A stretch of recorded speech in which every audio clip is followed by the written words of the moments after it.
Hey guys, tonight we're rewinding to a time before Netflix, before doom scrolling, before the joyous dopamine drip of Wi-Fi.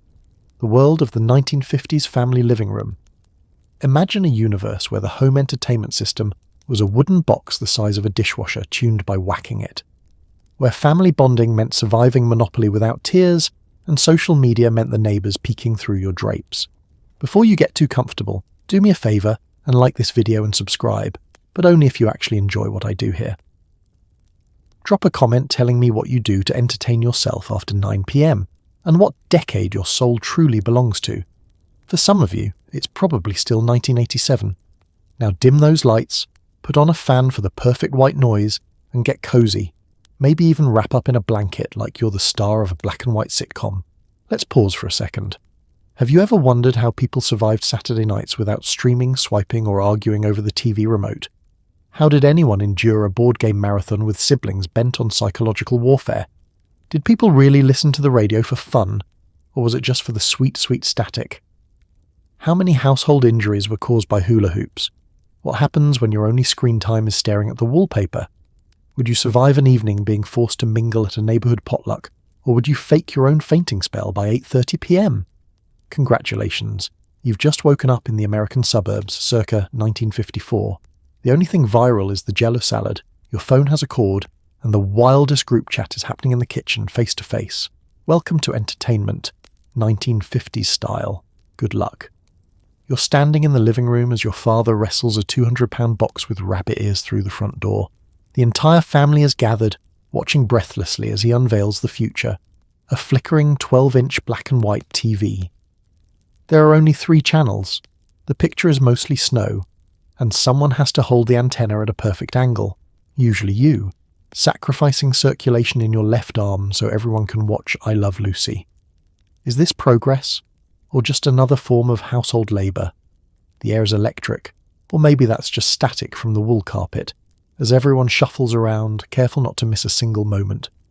You're pressed shoulder to shoulder on the sagging sofa, the faint smell of furniture polish and casserole filling the air. Dad is grunting, Mum is hovering, and your little brother is already asking if the TV can play cartoons on demand. Your mother shushes him in a tone that means absolutely not, and don't even think about touching the dial. Meanwhile, your job, should you choose to accept it, and you have no choice, is to become a human lightning rod. If you shift even an inch, the picture dissolves into a blizzard, and you're met with groans that somehow echo through the entire decade. You try to imagine what this must look like to the neighbours, all huddled around a glowing screen as if it's the Ark of the Covenant. Mr. Jensen from next door actually wanders in without knocking, offering unsolicited advice about horizontal hold and vertical sync. Suddenly every adult in the room is an amateur engineer. They poke at dials, slap the side of the cabinet and issue technical statements like, well, maybe if you jiggle it, just a little. The TV emits a high-pitched whine, and you start to wonder if this is how the robot uprising begins. Finally, after an hour of adjusting, smacking, and 2 rounds of unplugging it and plugging it back in, a grainy image emerges. Lucy Ricardo's face appears, slightly warped but instantly familiar. It's like seeing a celebrity at the grocery store, if that celebrity is trapped in a snowstorm and can only be viewed through a fishbowl. The entire family sighs as if they've just finished a marathon. You settle in, half proud, half numb from holding your arm in the air and taking the show. The volume knob is a mystery. Too low and you miss the punchlines. Too high and your grandfather starts ranting about kids these days and their infernal machines. Everyone is shouting over each other, narrating what's happening on the screen, even though you can all see it just fine. It's like a live podcast, but with more bickering and someone always stepping in front of the TV at the exact wrong moment. Your mother announces that screen time is a privilege, not a right, and uses the opportunity to launch into a speech about how lucky you all are. When I was your age, she says, we listened to the radio and we liked it. You nod solemnly, as if radio dramas were a great joy and not just an excuse for grown-ups to fall asleep in their chairs. You study the television's wood panelling, smooth, polished, and containing more secret compartments than your family's finances. It hums with heat, adding another 5 degrees to an already stuffy room. Sometimes the picture scrolls uncontrollably, sending Lucy's face cartwheeling up and down the screen. Dad blames atmospheric conditions. You suspect it's just 1950s magic, the same mysterious force that ensures your socks always disappear in the dryer. As the evening wears on, More relatives appear, drawn by the siren song of moving pictures. There's a whispered awe in the room, like you've all witnessed the moon landing a decade early. Even the family dog is impressed, curling up under the TV as if hoping for his own canine programming. Eventually your arm falls asleep, the show ends, and everyone is already arguing over what to watch next week. You flop down, exhausted, wondering if anyone in the future will ever know the pain of being the antenna holder. Spoiler alert, they won't. They'll have remotes, and hundreds of channels, and no one will ever thank you for inventing the stand perfectly still and don't breathe Olympic event. And that's how the television became the new hearth of the home, a flickering altar, a bringer of both joy and occasional electrical burns. Welcome to the future, one blurry sitcom at a time. It's after dinner and the TV is still a novelty, so the radio remains king. Your family huddles around, eyes closed, as tales of mystery and adventure fill the room. Sound effects make your imagination run wild, thunderclaps, footsteps, and the chilling inner sanctum door creak. Your brother jumps at every noise. You're picturing yourself as the hero, except you're also worried about missing your cue for dessert. The living room is dim, lamplight throwing long shadows against the walls, and the only screen glowing is the little green dial on the radio cabinet. Your father gives it a delicate tap. He's convinced this improves the reception, but you're pretty sure it just makes the newsman sound like he's broadcasting from the bottom of a well. The warm, familiar hum of vacuum tubes fills the air, mingling with the scent of leftover pot roast and the faint, nervous aroma of your brother's fear. Tonight's program promises ghosts, detectives, or maybe cowboys. No one really knows. You listen to whatever comes on, because choice is for future generations and the truly wealthy. Someone adjusts the volume. Too loud and Grandpa can't hear his own grumbling. Too soft and you're convinced you missed the vital clue that will solve the entire mystery. Every time the radio pops or crackles, you tense, hoping you're not about to lose your grip on the plot just as the criminal is revealed. Your mother settles in with her knitting, eyes half closed, her hands moving automatically. She claims not to pay attention to the nonsense on the air, but she's the first to gasp when a villain's shadowy footsteps echo down a fictional alley. You sit cross-legged on the floor, picking lint from the carpet and trying to look thoughtful, as if deep in analysis of the plot. In reality, you're just hoping the show ends before your bedtime and that the commercials don't convince your parents to try that new liver tonic again. And then come the sound effects, pure old-school wizardry. Rain hammers on tin sheets, horses gallop over gravel, doors groan on their hinges. Your imagination does the heavy lifting, painting in all the details the world has yet to invent in Technicolor. With every creak and moan, you picture yourself, hard-boiled detective, lone cowboy, or perhaps, on more embarrassing nights, plucky sidekick with a knack for snack acquisition. Your brother tries to act brave, but every burst of eerie laughter from the radio has him clutching the arm of the sofa like a lifeline. You, of course, are made of sterner stuff, except when the show hints at haunted mirrors, at which point you begin calculating how long you can avoid the bathroom tonight.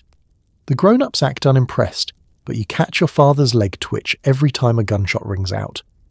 Even the cat, usually so aloof, sits up and swivels her head toward the speakers as if expecting a can of tuna to materialize from the shadows. Commercial breaks are their own kind of entertainment. In a world before fast forward, you endure pitch after pitch for soap flakes, breakfast cereals, and various elixirs of questionable legality. You marvel at the idea that washing your clothes could bring your family closer together, or that a single spoonful of health syrup could cure both sluggishness and an uncooperative attitude. As the mystery intensifies, you find yourself gripping the edge of your seat, or the nearest sibling, while the radio narrator's voice drops into a sinister whisper. You're drawn deeper into the story, heart pounding, even as your mind keeps one ear cocked for the clatter of dishes signalling dessert. To be the hero, you must, at all costs, not miss the pudding. When the show ends, the spell breaks. Lights seem a little brighter, the world a little less dangerous. Your family blinks awake as if from a shared dream. Grandpa sniffs that the old shows were better, your brother insists he was never scared, and you quietly claim victory for surviving another night in the theatre of the mind. And as you shuffle off toward the kitchen, hoping for a slice of pie and not a haunted mirror, you realize this was entertainment you helped invent. No pictures, no screens, just voices, shadows, and your own wild imagination filling in the blanks. Somehow it's better than TV, even if you never do solve the case before the detective does. The card table is out and someone has already accused Grandma of cheating at Monopoly. Board games aren't just entertainment, they're a multi-generational test of alliances, cunning, and who can fake a bathroom break the longest. Every dice roll is an act of hope or desperation. At least when things get heated, you can flip the board and blame static electricity. You stare across the table, eyeing the other players as if this were the Yalta Conference and not a rainy Tuesday in suburbia. Monopoly money is already everywhere. The community chest stack is suspiciously thin, and someone's claiming the iron token because it matches their aura. The living room, once a place of peace, is now a battlefield of plastic hotels and unspoken grievances. Your father insists on being the banker, a position he treats with the solemnity of a Federal Reserve chairman and the discretion of a raccoon in a garbage can. There are whispers of skimming, mostly from your mother, who swears the $5 bills have legs. Grandma, meanwhile, maintains her innocence, but you've seen her slip an extra 100 under the board when she thinks no one's looking. She claims it's interest. You're not buying it. The game begins with cheerful optimism and a round of polite encouragements, until someone lands on Boardwalk and immediately buys it, igniting an arms race for property. Tensions rise. Siblings begin to form shadow alliances, promising future immunity in exchange for a get-out-of-jail-free card. Promises are made, alliances are broken, and at least one person is plotting a betrayal worthy of a Shakespearean tragedy. You feel the dice in your hand, plastic cubes of destiny. Each roll is a referendum on your self-worth. You dream of doubles, but instead land on Baltic Avenue for the third time. It's the property equivalent of drawing the short straw at life's picnic. Your brother, meanwhile, sweeps up the railroads and begins collecting rent like a Victorian landlord. No one's happy about it, least of all you, stuck mortgaging your last orange property to avoid bankruptcy. Midway through the game, snacks are brought out, a necessary peace offering. Someone knocks over a cup of ginger ale, which is swiftly blamed for why your mother's mortgage paperwork is now unreadable. Grandma declares the spill an omen and scoops up 3 more houses when everyone is distracted. The family dog makes a grab for the thimble, and you briefly consider letting him play. He can't possibly be more ruthless than Aunt Linda. The tension in the room is thick enough to slice with the dull edge of a chance card. Arguments break out over rules no one actually understands. Is free parking really supposed to be a jackpot? Does jail count as a vacation? Can you trade snacks for properties if you're losing badly enough? At this point, house rules are invented on the fly and enforced with the iron fist of whoever's loudest. Moments of utter chaos are broken by long, tense silences as someone contemplates mortgaging, Park Place, or just flipping the board and declaring an act of God. There's always that one player, usually you, clinging to the hope that a single good roll could turn everything around, that your stash of yellow properties will suddenly become prime real estate. It never does. The only thing you develop is a cramp from reaching for the dice. Near the end, as fortunes are made and lost, the psychological warfare intensifies. Grandma's poker face is unreadable. Your sister is openly plotting revenge, and the family dog has eaten the last hotel. Dad starts humming the death march, and it dawns on everyone that the game has lasted so long, the Cold War may have ended in the meantime. When at last, through luck, cunning, or sheer attrition, a winner emerges, it's Grandma, and yes, she's definitely cheating. Everyone agrees to a rematch next week. Once the ginger ale is cleaned up, the board is reassembled, and grudges have cooled.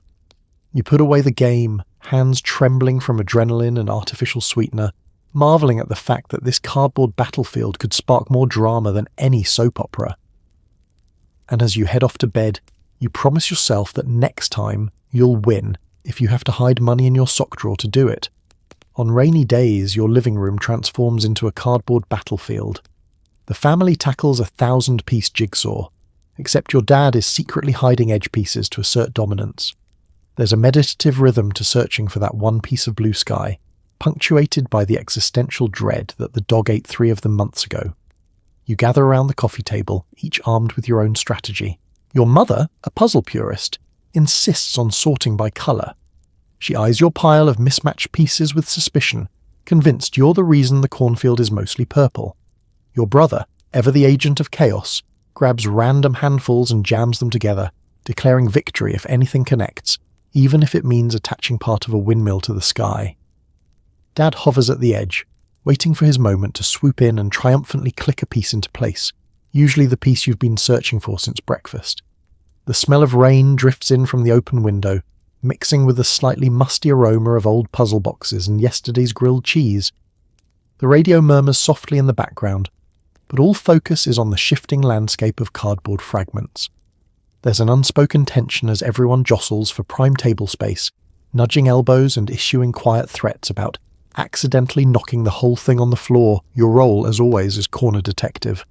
You scour the box lid for clues, holding up pieces to the light like you're examining evidence at a crime scene. No two blues are the same. Some are sky, some are lake, and some are possibly just mistakes made by a sadistic puzzle designer who wanted to test the limits of human endurance. Dad starts humming a triumphant march every time he slots an edge piece into place, and the rest of you groan in unison. Piece by piece, the picture slowly emerges. A barn here, a tree there, the haunting realization that you may never finish the roof because you saw the dog run off with something suspiciously shaped last week. At this point, you begin to suspect he's building a secret jigsaw stash somewhere in the backyard, waiting for the day he can finally assemble the world's first all-dog puzzle. Rain drums against the window, but inside it's a war of patience and persistence. Your sister has gone rogue, working a corner of sunflowers by herself and refusing to share information. Grandpa dozes on the couch, occasionally rousing himself to offer unsolicited advice. Try the other side, before drifting back into dreams of simpler, pre-puzzle days. There are long stretches of silence, broken only by the soft click of cardboard and the occasional sigh of frustration. Your brother makes a dramatic show of holding up a sky piece, turning it every direction, and then, just as you reach out, he accidentally drops it under the sofa. Now, the entire family is on hands and knees, poking through dust bunnies and lost Monopoly money, only to discover that what you thought was the missing piece was just an old Cheerio. You eat it anyway. No one judges. As the hours crawl by, the puzzle becomes a metaphor for life in the 1950s. Tedious, full of false starts, and always one piece short of completion. But still, you persist. There's a strange comfort in the shared struggle, the sense of achievement as the picture comes together, the brief moments of triumph when a difficult piece finally finds its home. Eventually, the sun emerges. The last few pieces are forced into place, some with more force than others, and you stand back to admire your work. There, glaring up from the middle of the picture, is a single gaping hole, the legacy of a dog with sophisticated taste in cardboard. You all groan, laugh, and agree to frame the puzzle anyway. After all, imperfection is what makes it memorable. As you sweep up the leftover pieces, Dad discovers the missing edge piece in his shirt pocket, pretending shock. Everyone knows, but no one calls him out. In the end, the puzzle isn't just about the picture. It's about the hours you spent together, hunched over the table, rain on the windows, safe inside your cardboard battlefield. And you know what? Tomorrow, if the weather turns, you'll probably do it all again. Maybe with 1,000 tiny kittens, maybe with a map of the United States, but definitely with at least one piece forever missing. That's the real tradition. It's Friday night, and the grown-ups are deep into a game of poker or canasta at the kitchen table. Loose change clinks, someone's nursing a ginger ale, and your aunt is pretty sure she can see through your soul, or at least your terrible poker face. You're allowed to play as long as you don't mind losing your allowance before bedtime. The kitchen lights cast a soft glow over the table, which is already littered with playing cards, mismatched poker chips, and a half-eaten plate of cookies that's become collateral damage in the battle for 5-card supremacy. Your mother shuffles the deck like a professional, her fingers moving so quickly you're certain she's either a magician or hiding an ace in her sleeve. Your father pretends he can keep a straight face, but you know that twitch in his left eyebrow means he's holding something dangerous, either a winning hand or the urge to launch into a story about how back in my day, poker night was serious business. You take your seat, clutching your stack of nickels and dimes, already resigned to the fact that most of them will end up in Aunt Linda's mountainous pile by the end of the first round. The air is thick with the perfume of coffee, ginger ale, and subtle suspicion. Someone's brought out the lucky coasters, which your family believes protect against bad hands and sticky glasses, but so far have only protected against table rings and good manners. The rules shift and evolve with each hand, depending on who's dealing and how much anyone cares about tradition versus chaos. You're supposed to play poker, but somewhere along the line the adults switch to canasta, then rummy, and then, when things get really heated, a made-up game called Omaha Flip that nobody understands but everyone claims to have mastered. You spend most of your time asking if you can look at the rules again, but the only rule that really matters is don't cry when you lose. Aunt Linda watches you carefully, her eyes narrowed, her fingers tapping the table in a coded language known only to card sharks and second-grade teachers. She smiles sweetly as you place your bets, then proceeds to raise you out of the pot with the casual cruelty of someone who's tasted blood. Every time you try to bluff, she calls you out with an arched eyebrow and the words, "Are you sure about that, honey? You fold faster than laundry on Saturday morning." Meanwhile, your uncle provides running commentary, announcing every hand as if it's the World Series of poker, even though the stakes are roughly $2 and half a stick of gum. Your mother keeps the peace by passing around more cookies, which double as both sustenance and consolation prizes for the bankrupt. Every so often, your father tries to explain the finer points of strategy, only to be overruled by Grandma, who insists that beginner's luck is the only real skill worth having. The game moves at a pace best described as glacial with occasional outbursts. Someone knocks over their ginger ale, sparking a flurry of activity to save the cards from a sticky demise. The dog appears and disappears, hoping to be dealt in or at least score a crumb. The radio plays softly in the background, old standards, the kind of music that makes even losing your allowance feel nostalgic. As the hours pass, the pile of coins in front of you grows smaller, but your pride remains mostly intact. Your aunt winks at you, sliding a few coins back your way when she thinks nobody's looking. You pretend not to notice because poker is as much about preserving dignity as it is about winning small change. Every hand tells a story. Every laugh stitches the family a little closer together, and every loss is softened by a cookie and a promise of better luck next time. Finally, when the last hand is dealt and the kitchen is littered with crumbs and crumpled napkins, you count your remaining coins, just enough for a Saturday matinee or a pack of baseball cards if you're lucky. You leave the table a little lighter in the wallet, but richer in stories, lessons, and the knowledge that next Friday you'll be back in the game, ready to lose your allowance all over again. And maybe, just maybe, one of these days you'll finally learn how to bluff Aunt Linda. But probably not. Someone finds the old ukulele, your cousin dusts off her tap shoes, and suddenly the living room is the hottest stage in town. Family talent shows are less America's Got Talent and more America's Got Questionable Coordination. Grandma recites poetry, your brother juggles oranges, and the family dog gets a standing ovation for napping through the whole ordeal. It always starts innocently enough. The coffee table is pushed aside, the sofa becomes the front row, and the best lamp in the house is dragged centre stage for spotlight. You're appointed MC, a job you neither ask for nor understand, but you wield the flashlight like a sceptre and announce each act with as much dignity as you can muster in your pyjamas. The performers line up nervously, some clutching props, others just hoping their moment in the limelight will end before anyone gets the hiccups. Your cousin, with the self-assurance of someone who's never known public humiliation, launches into an enthusiastic, if not strictly accurate rendition of Bicycle Built for Two on the ukulele. Chords are optional, and the tempo changes more often than your father's opinions on modern music.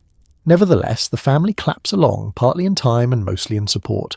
Next up, your brother, armed with a bag of oranges and a confidence that can only come from not understanding gravity. He claims he can juggle, but what follows is less circus marvel and more potential insurance claim. An orange rolls under the radiator, another bounces off the television, and one, against all odds, lands in Grandma's lap. She doesn't miss a beat. She stands, brushes off her lap, and launches into a dramatic recitation of her favourite poem, The Highwayman. Her delivery is so heartfelt, so thunderous, you half expect the neighbours to show up and offer her a Tony Award. Grandpa snores quietly on the sofa, entirely unmoved by the drama. Your little sister, dressed in a cape made from a dish towel, attempts a magic trick. The trick appears to be making her sense of stage fright disappear. She stares at the audience for a full 30 seconds, then bows and leaves to wild applause. Your parents take the opportunity to reprise their legendary Spoons duet, a performance that can only be described as committed. Wooden spoons are banged, harmonies are attempted, and the family dog looks on, bewildered, as if pondering how these humans ever learned to operate doorknobs. Meanwhile, your aunt tries her hand at stand-up comedy. Her set consists mainly of puns about casseroles and a running bit about Grandpa's snoring. Half the jokes go over your head, the other half underwhelm the adults, but the laughter is genuine, if only because laughter is contagious and you've all given up on dignity. The dog, sensing his moment, stretches, yawns, and then curls up for a nap in the middle of the stage. The applause is deafening. It's the only act everyone can agree on. Between acts you work the crowd, meaning you try to keep your baby cousin from eating the juggling oranges. You remind the audience, mostly grandma, that cell phones are banned, if only because it's 1955, and the only ringing anyone hears is the landline, which of course rings in the middle of the finale.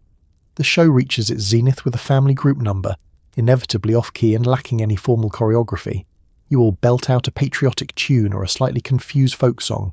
The dog, roused by the noise, howls along. You can't help but feel a tiny thrill of pride. It's messy, it's unrehearsed, and it's probably a crime in 3 states, but it's yours. At the end of the night, you bow as a unit, bask in the applause, and try to remember where you left your dignity. Hint: with the orange under the radiator.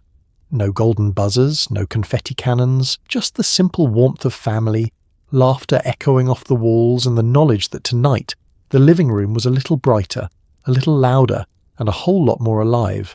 And as you drift off to bed, still humming the wrong notes, you wonder if talent shows will ever get any better than this. Spoiler, they won't, and that's half the fun. The record player spins, the living room rug becomes a dance floor, and you do your best to perfect the twist. Your parents slow dance like they're at the prom, and you're pretty sure your little sister is inventing new genres of dance called falling over repeatedly. The music crackles, the mood is electric, and for a moment nobody misses Wi-Fi.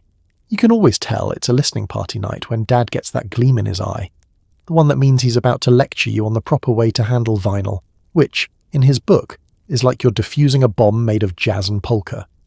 He lovingly removes the record from its sleeve, wipes it with a special cloth that suspiciously looks a lot like one of Mum's old handkerchiefs, and sets it spinning on the turntable. The needle drops with a satisfying hiss. You brace yourself for whatever auditory adventure awaits, maybe Little Richard, maybe Perry Como, maybe a classical record that's more static than symphony. The living room instantly transforms, couches are pushed back, the coffee table is turned into a punch station, and the lamp gets a dangerous tilt so you can bask in its mood lighting. You've never seen the neighbours, but you're pretty sure they're listening in, possibly making bets on which one of you will wipe out first on the slick rug.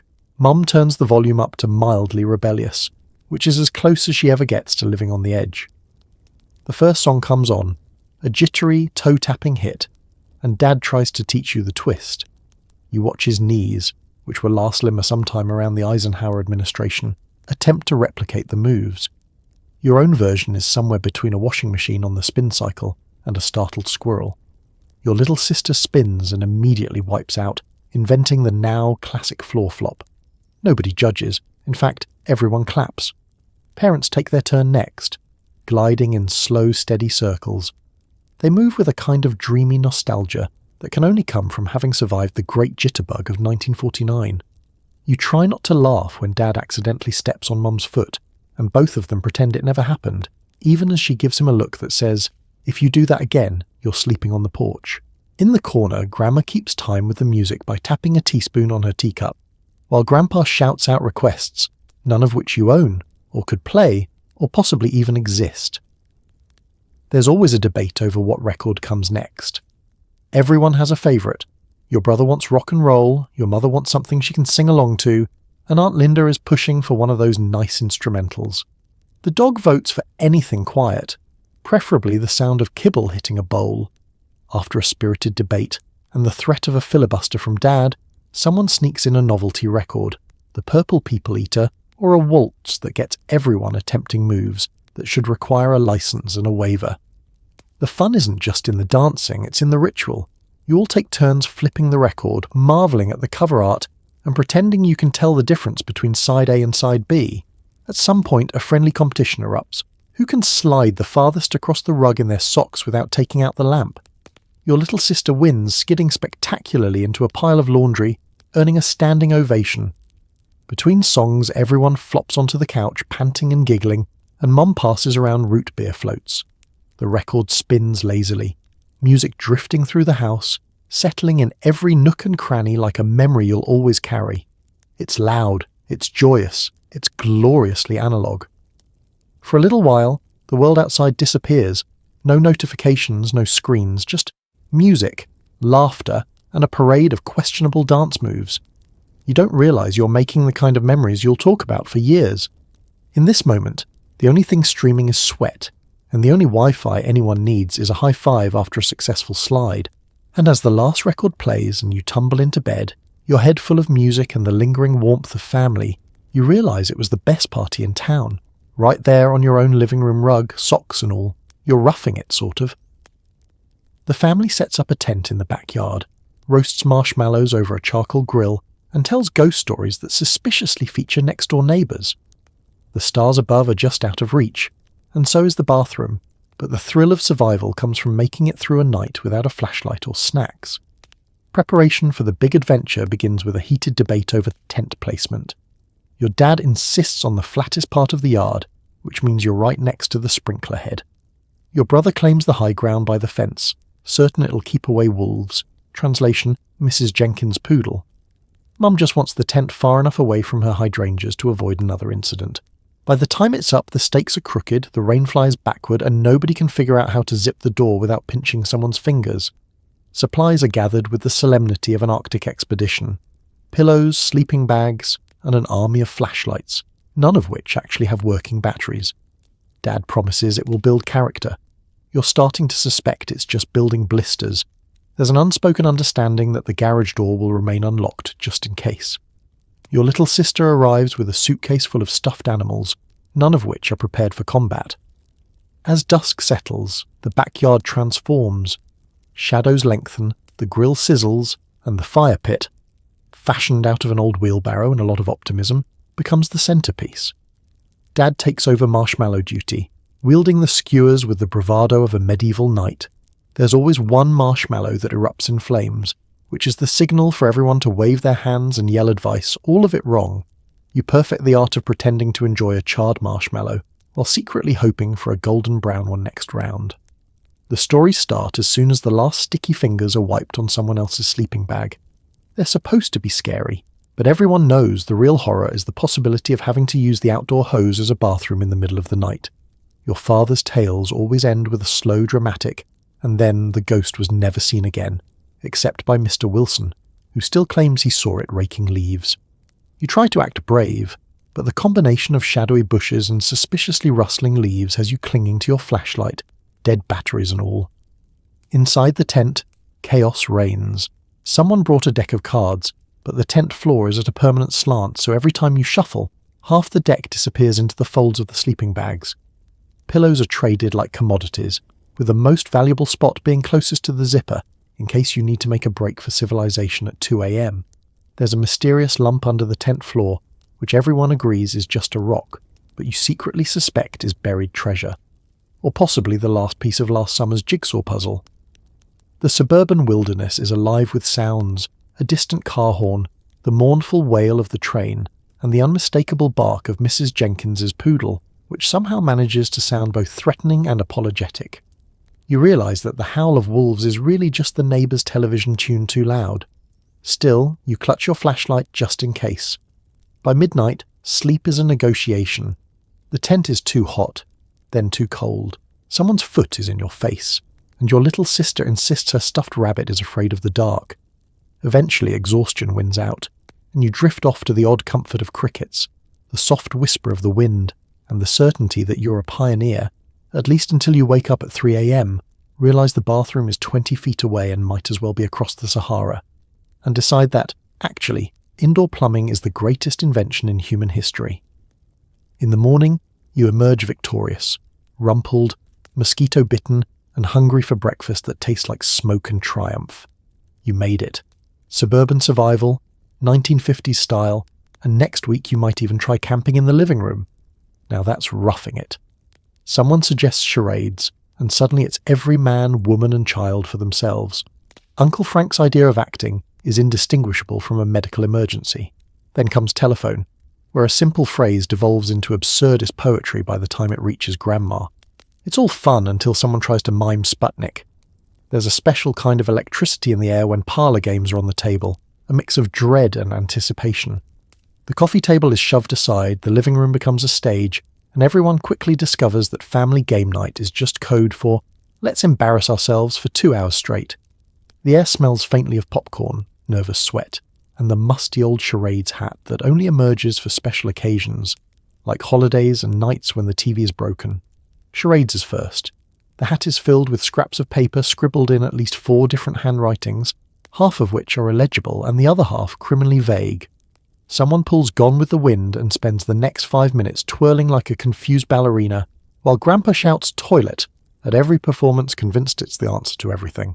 Your little sister pulls Sputnik and, after a heroic attempt at interpretive dance, is mistaken for a ceiling fan having a nervous breakdown. The dog, sensing chaos, tries to join in by chasing his tail, which somehow gets more applause than anything the humans manage. Then comes telephone, the ancient art of mangling language beyond all recognition. It begins innocently. The cat sat on the mat. By the time it reaches Grandma, it's transformed into, that fat bat wants a hat. Everyone laughs, but secretly you're just relieved no one is keeping score. Dad tries to inject some discipline, explaining that you should only whisper once and never repeat. This is ignored instantly, as Aunt Linda insists on clarifying, did you say mat or hat? And Uncle Frank, going rogue, changes cat to Frank's back just for the fun of it. By the end, half the family's in hysterics, and the other half is wondering what exactly just happened. Of course, the games are never simple. Rules are flexible, especially for the younger players, and even more so for the older ones who claim they can't hear so good or never learned the proper way. Your brother tries to act out washing machine, which rapidly devolves into interpretive flailing and ends with a spilled glass of ginger ale. Someone calls for a point deduction. Grandma insists on bonus points for effort. Arguments break out over whether props are allowed or if pets count as team members. The family dog, once again, wins the round by default for his uncanny impression of sleeping through the madness. The laughter is contagious, sometimes so much so that someone snorts, which triggers a chain reaction of giggles, snorts and coughing fits that leave everyone breathless. Parlor games, it turns out, aren't about winning or even following the rules. They're about the pure joy of looking ridiculous together, of letting your guard down and discovering that nobody in your family can mime waterfall without somehow becoming a threat to the furniture. Eventually the hat is empty, the scraps of paper are everywhere, and someone tries to invent a new game that's even more chaotic than the last. You sit back, exhausted, cheeks aching from laughter, and realize the evening has dissolved into happy bedlam, a world where nothing makes sense but everything feels right. In the end, there are no real winners, only stories that will live on in family legend. The year Grandpa acted out tax audit with interpretive sneezing, or the infamous Sputnik incident that no one ever really understood. You drift off to bed still smiling, knowing that, win or lose, this is the stuff that memories are made of. Absurd, imperfect, and absolutely unforgettable. It's story time, and everyone's gathered as Dad does all the voices for the adventures of Tom Sawyer.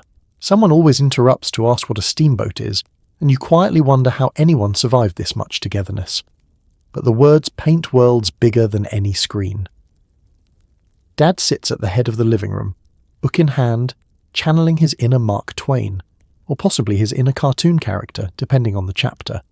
His Aunt Polly voice is a bit too shrill, his Tom is suspiciously like his regular voice but with extra mischief, and when he attempts Injun Joe, the dog leaves the room in protest. Still, you have to admire his commitment. Each sentence is a performance, every paragraph a one-man show, complete with dramatic pauses and the occasional over-the-top gasp. The room is a patchwork of blankets and mismatched slippers, everyone nestled into their own version of cozy. Someone claims the armchair, 2 siblings share the floor, and the family dog sprawls out in the warmest spot centre stage, blocking Dad's view of half the audience. Grandma's knitting needles click quietly in the background, a metronome for the evening's adventure, while your little sister chews on the corner of a pillow, either deeply invested in the suspense or just teething for the 3rd year running. Every few lines there's an interruption. Your brother wants to know why Tom isn't just texting Huck to meet by the river. Your little cousin asks if whitewashing a fence is something people still get punished with, and Mum pauses the narrative for a full explanation on why you should never trade your lunch for a cat. Grandpa weighs in with a story of his own, about the time he and his brothers built a raft out of fence posts and nearly floated to Nebraska, which, judging by the look on Dad's face, is at best a generous use of the word floated. Sometimes the story hour derails completely. A frog reference turns into a family-wide debate over whether or not frogs can really hypnotize you. They can't, but you're pretty sure Aunt Linda is still suspicious. The words on the page spark a spontaneous memory from Mum about the time she tried to catch fireflies in a mason jar and ended up with a handful of angry wasps. Someone always asks how far Missouri is from your town, and Dad tries to answer with a map drawn on the back of an old grocery receipt. Yet for all the digressions and tangents, the magic still happens. Dad's voice pulls you into sun-baked afternoons, riverbanks buzzing with life, and muddy adventures that feel both impossibly far away and just around the corner. You close your eyes and let the words build the world, trees, water, and endless possibility. The living room falls away, and for a moment you're sneaking through the night with Tom and Huck, heart pounding with anticipation. The book continues chapter by chapter, even as bedtime nudges closer. Sometimes Dad skips the long descriptive parts. No, we're not reading the whole chapter about the fence again.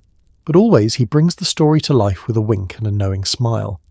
You realise that these moments, the laughter, the interruptions, the gentle arguments over what Tom really meant, are as much the story as what's printed on the page. As the story hour winds down, everyone stretches and yawns, reluctant to let go of the world you've all built together, word by word. The last sentence hangs in the air, just a little longer than necessary, as Dad closes the book with theatrical finality. For a while, no one says anything. You all just sit in the glow of the lamplight, full of stories and the strange, comfortable quiet that only comes after a great adventure. And as you shuffle off to bed, you realise these tales, half heard and half remembered, are the ones you'll carry the longest. Because in a world of endless screens and quick distractions, it's the sound of your family reading together, imperfect, chaotic, and utterly magical, that you'll remember long after the story ends. There's glue everywhere and a permanent whiff of paint as your brother attempts to assemble a model airplane. Meanwhile, your sister's vinegar and baking soda volcano erupts all over the linoleum. Educational? Absolutely. Sanitary? Not so much. It starts innocently. A rainy afternoon, a bored family, and a box promising hours of creative fun. What the box fails to mention is that the next few hours will involve everyone in the house sticking to each other like a herd of freshly laundered socks. The kitchen table is covered in newspapers, but the glue somehow migrates to elbows, ears, and at least one dog paw before the first part is even assembled. You're pretty sure the fumes are giving you superpowers, or at least lowering your resistance to the urge to eat the modelling clay. Your brother, self-proclaimed future aviator, is hunched over his model airplane kit, tongue sticking out with the concentration of a neurosurgeon performing his first solo. Parts are everywhere. Wings, wheels, tiny plastic pilots, half of which have already disappeared under the fridge. The instructions are printed in a font so small it requires either a magnifying glass or the eyesight of a hawk. At some point he announces that real pilots improvise, which is why the plane ends up with 2 left wings and a propeller glued to the landing gear. Meanwhile, your sister is on a mission. She's watched exactly one educational program about volcanoes, which qualifies her to recreate Pompeii in the family kitchen. The volcano is crafted out of papier-mâché, painted an aggressively optimistic red, and perched precariously atop a mound of damp paper towels. The experiment begins quietly, just a spoonful of baking soda, a dash of vinegar, and quickly escalates to a foam tsunami that cascades off the counter, down the cabinets, and directly into the family dog's food bowl. The dog, already traumatized by glue, flees the scene, trailing painty paw prints in protest. Every science experiment requires an audience, and yours is composed of highly opinionated spectators. Mum circles the table, alternating between offering encouragement, great initiative, and quiet threats about who's going to scrub the linoleum when this is all over.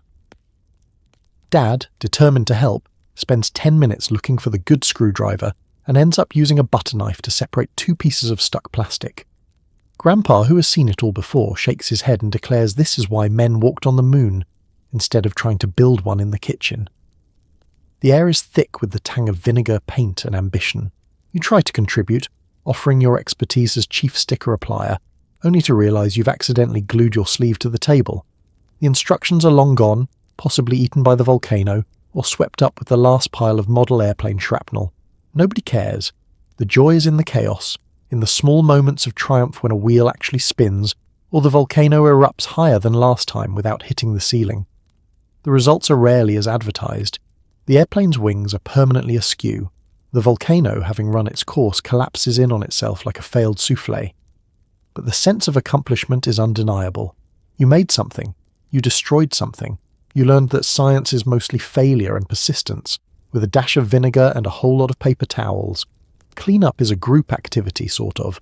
You scrape glue off chairs, mop up sticky science from the floor, and vow never to touch modelling paint again until next Saturday, when someone discovers the dinosaur skeleton kit in the back of the closet. By then, the dog will have forgiven you. Probably. As you step back and survey the mess, you realise the best discoveries are the ones you make together, even if the process involves more chaos than chemistry. Your masterpiece may never fly, and the volcano may never win any awards, but you'll remember these experiments long after the glue finally wears off. Sticky hands, stained floors and all. Your mother is hosting a Tupperware party, which means plastic burping containers and competitive sandwich triangle presentation. Neighbours swap recipes, gossip, and the occasional passive-aggressive compliment. The most exciting part? Watching Mrs. Haskell try to assemble the cake server. Preparations begin days in advance. The good tablecloth is pressed, the sofa vacuumed to within an inch of its life, and you're warned not to breathe near the living room lest you disturb the perfectly staged doilies. You're exiled to the den with a plate of kids' sandwiches, the ones that lost the battle for best crustless triangle. Through the closed door you can already hear the pre-party murmurs, low, determined, and punctuated by the occasional high-pitched squeal as someone is forcibly introduced to a new innovation in plastic storage. The party begins in a flurry of pastel-coloured containers, cylinders, ovals, things you're not sure are meant for human use. The Tupperware lady, a whirlwind of sales enthusiasm and unbreakable acrylic nails, takes centre stage. She can open, close, and burp a container with the dexterity of a magician and the fervour of a motivational speaker. Ladies, have you ever wished your potato salad could last until next Thursday? Well, now it can. There are demonstrations involving grapes, crackers, and the notorious liquid-tight seal test, which inevitably ends with someone's skirt getting doused in ice water and everybody pretending not to notice. Then, the games begin.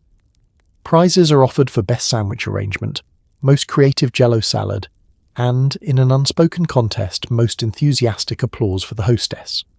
The kitchen table groans under the weight of suspiciously shiny gelatin creations, pimento cheese, and at least 3 different types of tuna surprise. You watch from the sidelines as the adults size each other up, evaluating sandwich geometry and cake slicing technique like Olympic judges. In between rounds, the gossip flows as freely as the coffee. Mrs. Jenkins whispers about Mrs. Haskell's new curtains. So bold, don't you think? And Mrs. Haskell retaliates with praise for Mrs. Jenkins' very brave use of lime in her salad. Compliments here are a double-edged spatula. You never know if you're being praised or quietly roasted. Your mother, queen of passive-aggressive diplomacy, nods serenely through it all, determined to take home the unofficial gold medal in Best Hostess. And then it's time for the main event, assembling the legendary Tupperware cake server. Mrs. Haskell, selected by popular vote, Red volunteered in absentia, approaches the challenge with the focus of a heart surgeon and the dexterity of someone wearing oven mitts.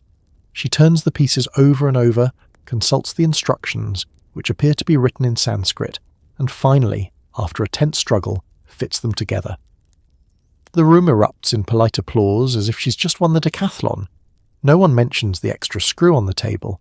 The Tupperware order forms come out, and suddenly everyone's a mathematician. There's talk of hostess credits, free gift with purchase, and the new avocado colour. You witness a masterclass in suburban negotiation. Mrs. Jenkins wants the cake carrier, but only if she gets the devilled egg tray for half price. Someone tries to pay with stamps. The Tupperware lady, unfazed, orchestrates the chaos with the composure of a seasoned diplomat. By the end of the afternoon, the room is filled with laughter, empty coffee cups, and stacks of pastel containers destined for pantries everywhere. Your mother beams as she tallies her hostess rewards. Neighbours exchange recipes and perhaps a few well-masked grievances, and you sneak an extra sandwich triangle when no one's looking. As the last guest leaves, and your mother finally exhales, you realize you've witnessed something remarkable. Not just a battle of sandwich artistry and gossip, but the suburban Olympics in all its plastic pastel glory. The medals are Tupperware lids, and the records are kept in whispered stories long after the last Jell-O mould has wobbled out the door. The neighbours arrive carrying casseroles in suspicious colours. Jell-O moulds shimmer menacingly. You're tasked with trying everything, which feels like a culinary version of Russian roulette. There's always one dish that defies physics, taste and explanation. Bon appétit.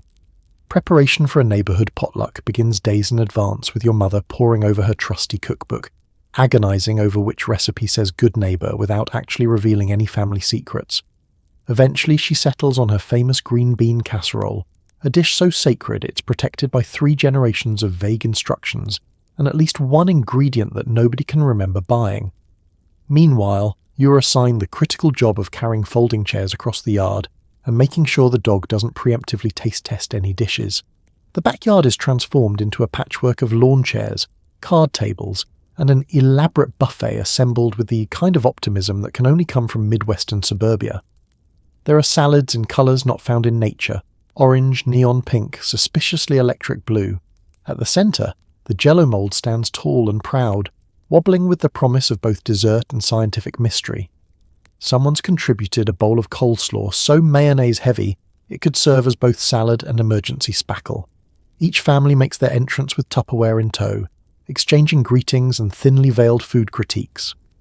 Mrs. Jenkins offers up her legendary 7-layer salad, which contains at least 12 discernible ingredients and a layer of existential dread. Mr. Thompson unveils his chili, rumoured to be mild this year, though past attendees know to steer clear unless they've signed a liability waiver. There's always one casserole featuring an ingredient whose only purpose seems to be starting conversations. Last year it was spam, this year it's pineapple, next year, who knows, olives in Jell-O. Dinner begins with your mother issuing a polite but firm decree. You have to try a little of everything. You step up to the buffet, armed with a plate and the kind of courage typically reserved for Arctic explorers. Every spoonful is a gamble. The potato salad is fine, the meatloaf is suspiciously crunchy, and the baked beans are plotting a mutiny. A neighbour's family recipe soup is so thick you could stand a spoon upright in it, and possibly use it to patch the driveway.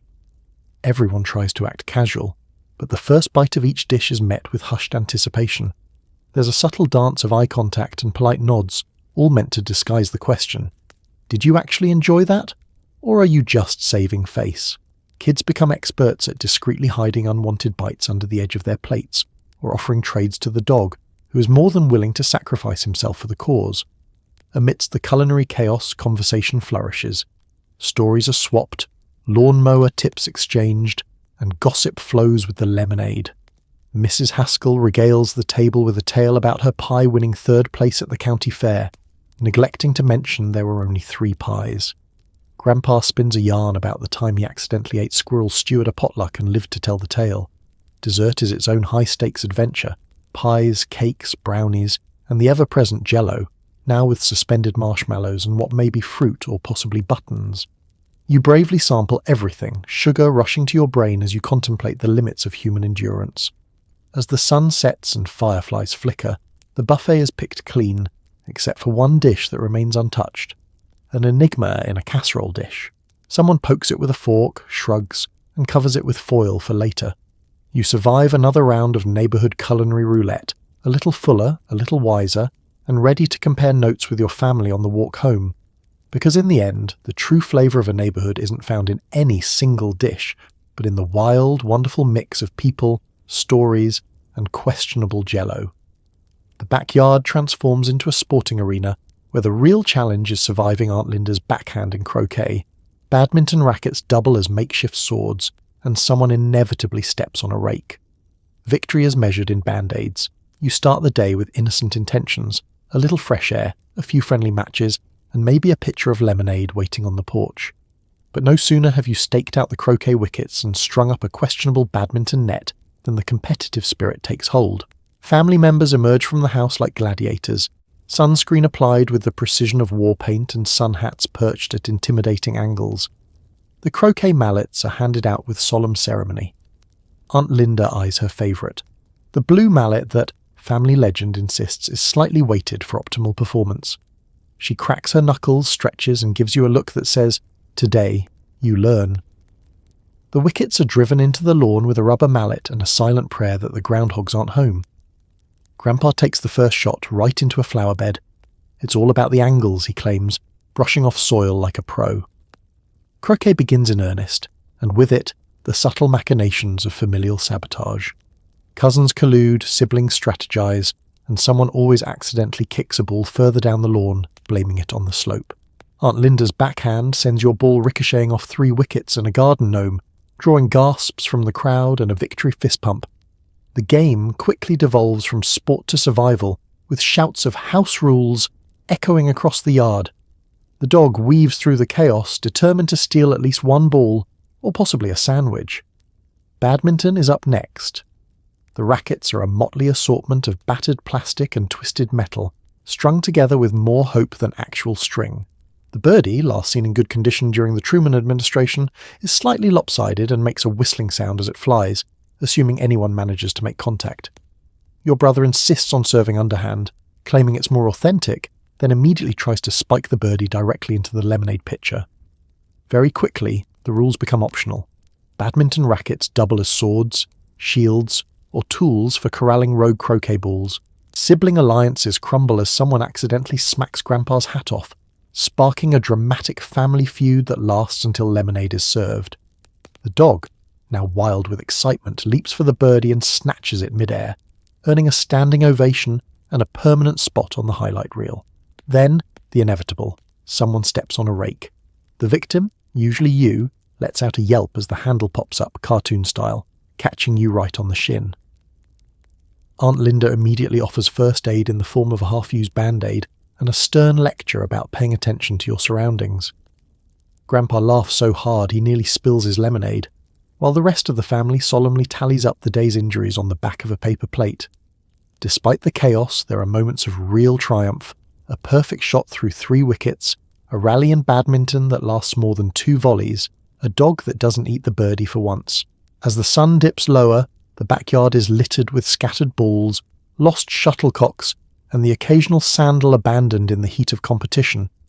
By evening, everyone collapses onto lawn chairs, comparing bruises, blisters, and stories.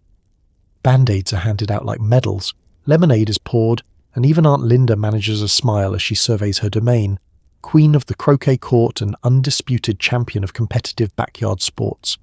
You realise, bandaged and sunburned, that victory isn't really about winning. It's about surviving another round, laughing at your losses, and knowing you'll do it all again next week, rake and all. Sunday morning is sacred. The smell of coffee, the crunch of toast, and the rustle of newspaper comics. The Peanuts gang offers existential wisdom, and your father insists on reading Marmaduke aloud with dramatic flair. For a few minutes, everyone forgets about chores and each other. It begins at sunrise. Well, closer to when Dad finally rolls out of bed, with the thump of the Sunday paper landing on the porch. This is your cue. You race to the front door, wrestling the bundled news from its plastic cocoon, half expecting to find buried treasure tucked between the classifieds and the society page. The comic section is the prize. If you're not quick, your brother will claim it first, and all you'll get is a soggy coupon for canned ham. The kitchen is alive with sleepy movement. The percolator gurgles, filling the house with the rich scent of coffee, while someone burns the first batch of toast, an unspoken tradition in your family, honoured every Sunday without fail. Plates of eggs and bacon are passed around, along with a heaping side of negotiation over who gets to read which strip first.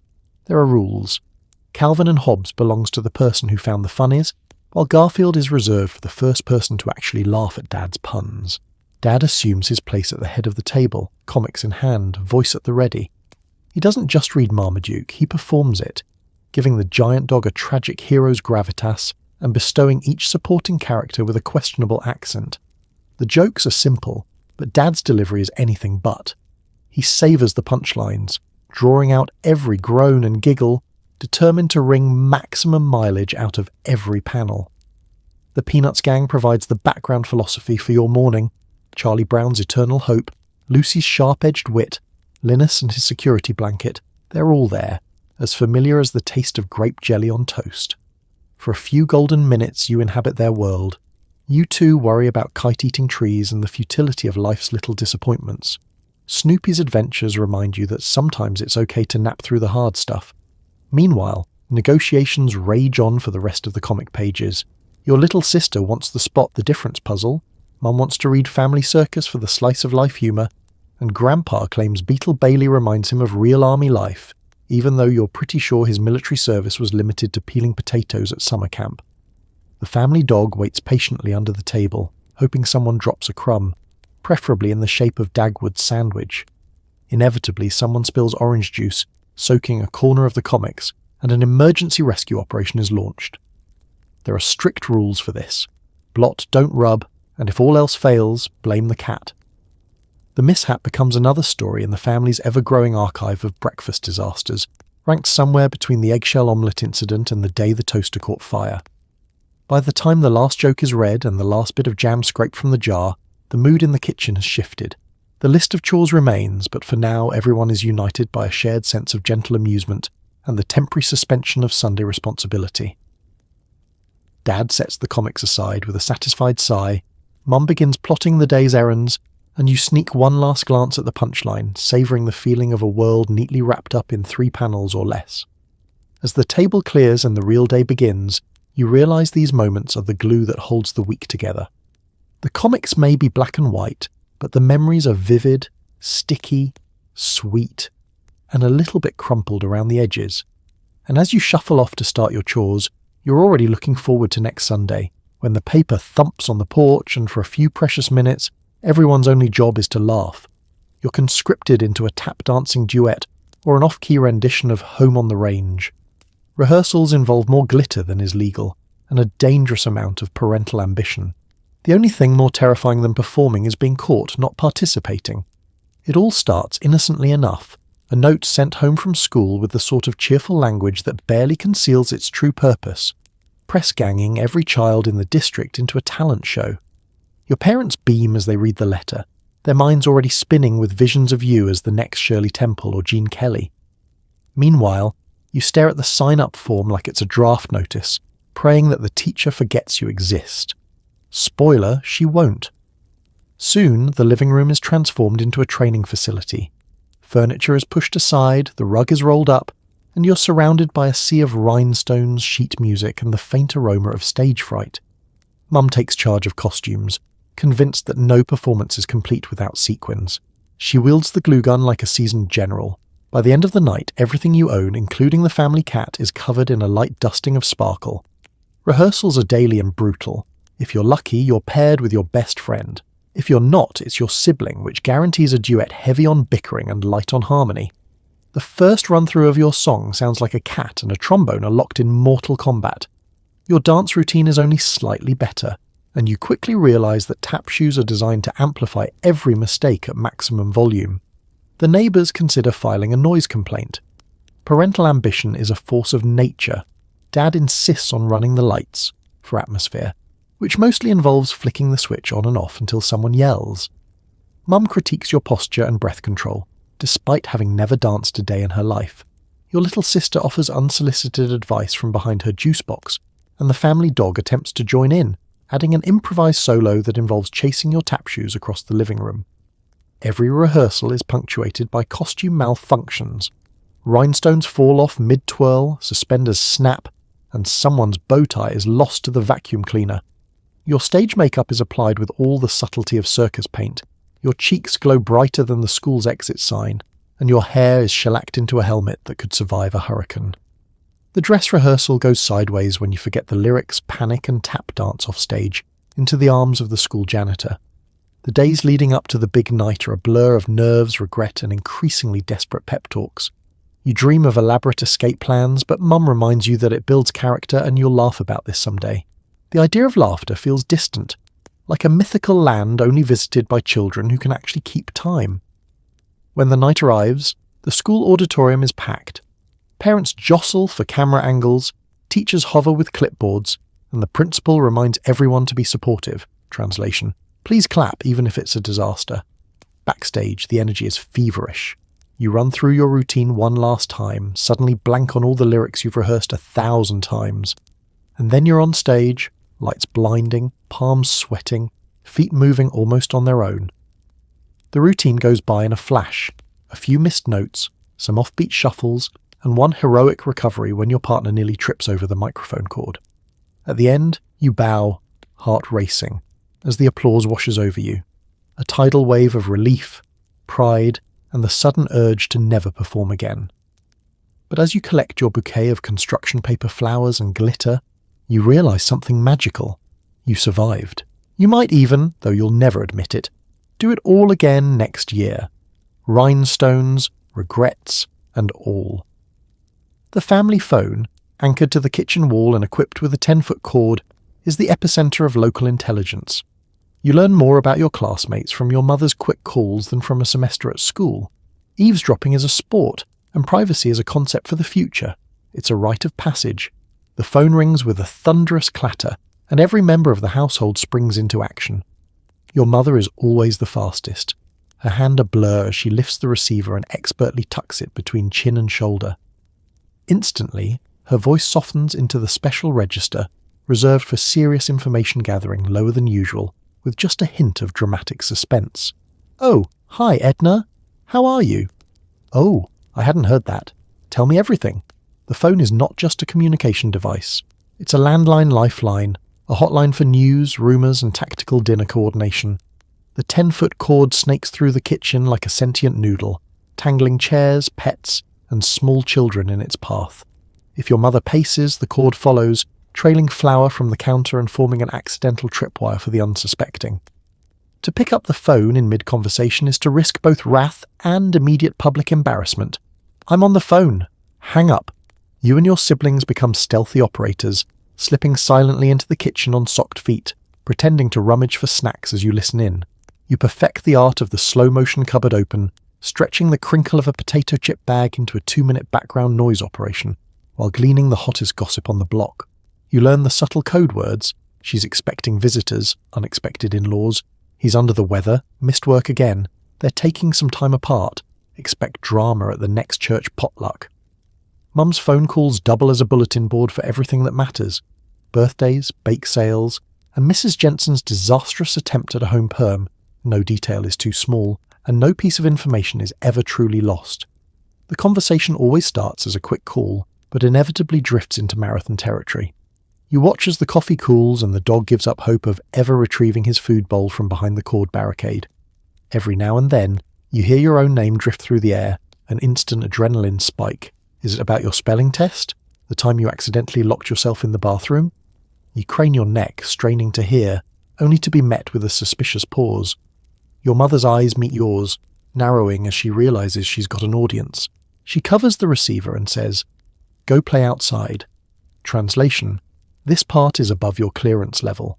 When your father gets his turn on the phone, rare, but always a spectacle, his voice booms across the house, narrating play-by-play like he's reporting live from a breaking news scene. His conversations are less about gossip, more about who's borrowing which lawn tool, but he still manages to slip in a few nuggets. "I heard Ed's tomato plant is 3 feet tall already. Can you believe it?" The phone cord mercifully remains untangled. Dad never walks and talks. On weekends, the phone is at its busiest. Your mother schedules calls with military precision, ensuring there's not a spare minute left for silence. You watch as she jots down notes, her telephone voice shifting from bright cheer to low concern, depending on whether she's learning about the block party or a broken water heater down the street. Eventually, the calls wind down, the cord is rewound, and peace returns, briefly. You're left to process the avalanche of new intel. Who's fighting? Who's baking? Who's lost another cat? And what you should definitely never mention in front of Mrs. Peterson. You realise that you haven't just survived another round of kitchen espionage. You've been trained for life in a world where information is power, and the kitchen phone is both the oracle and the arena. And as you drift off to sleep, you wonder what the future will hold. Will privacy ever make a comeback, or will humanity always be just one quick call away from the next big scoop? One thing's for certain. When the phone rings tomorrow, you'll be listening. It's Christmas or maybe Halloween, and the entire house becomes a canvas for questionable taste. Someone always hangs the tinsel upside down, and at least one string of lights will short-circuit, plunging the house into momentary chaos. It's a bonding experience, if you define bonding as arguing over wreath placement. Preparations begin in the attic, where last year's decorations hibernate in boxes labelled with cryptic warnings like "Do not open, glitter." The whole family is drafted for the annual expedition, crawling over trunks and stepping on at least 3 forgotten toys. You haul everything downstairs, trailing cobwebs and the faint scent of mothballs, and dump it into the living room, instantly transforming your home into a festive minefield. Dad declares himself chief of lights and ladders, which, judging by past performance, is a position of high risk and low reward.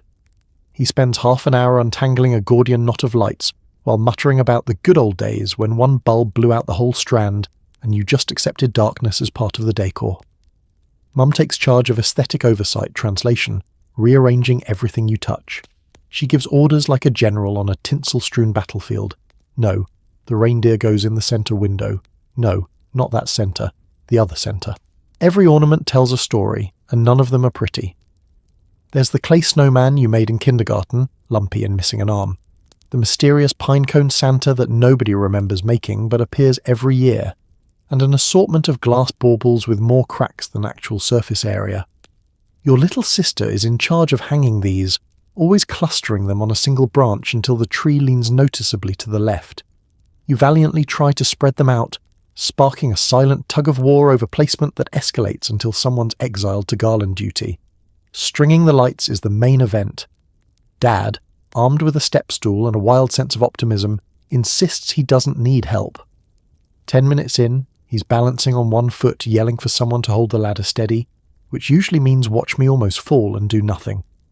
As soon as the lights are finally strung, the moment of truth arrives. The family holds its collective breath as Dad plugs in the cord. The lights blink twice, then a fuse blows, plunging the living room into darkness and the family into a debate about who's responsible. You? You're quietly relieved. Now no one can see your upside-down tinsel. Eventually, with replacement fuses, tactical wire twisting and a prayer, the lights come back on. The result is part wonderland, part fever dream. The outside of the house is wrapped in coloured bulbs that seem to form the world's most confusing Morse code. A plastic snowman grins menacingly from the porch.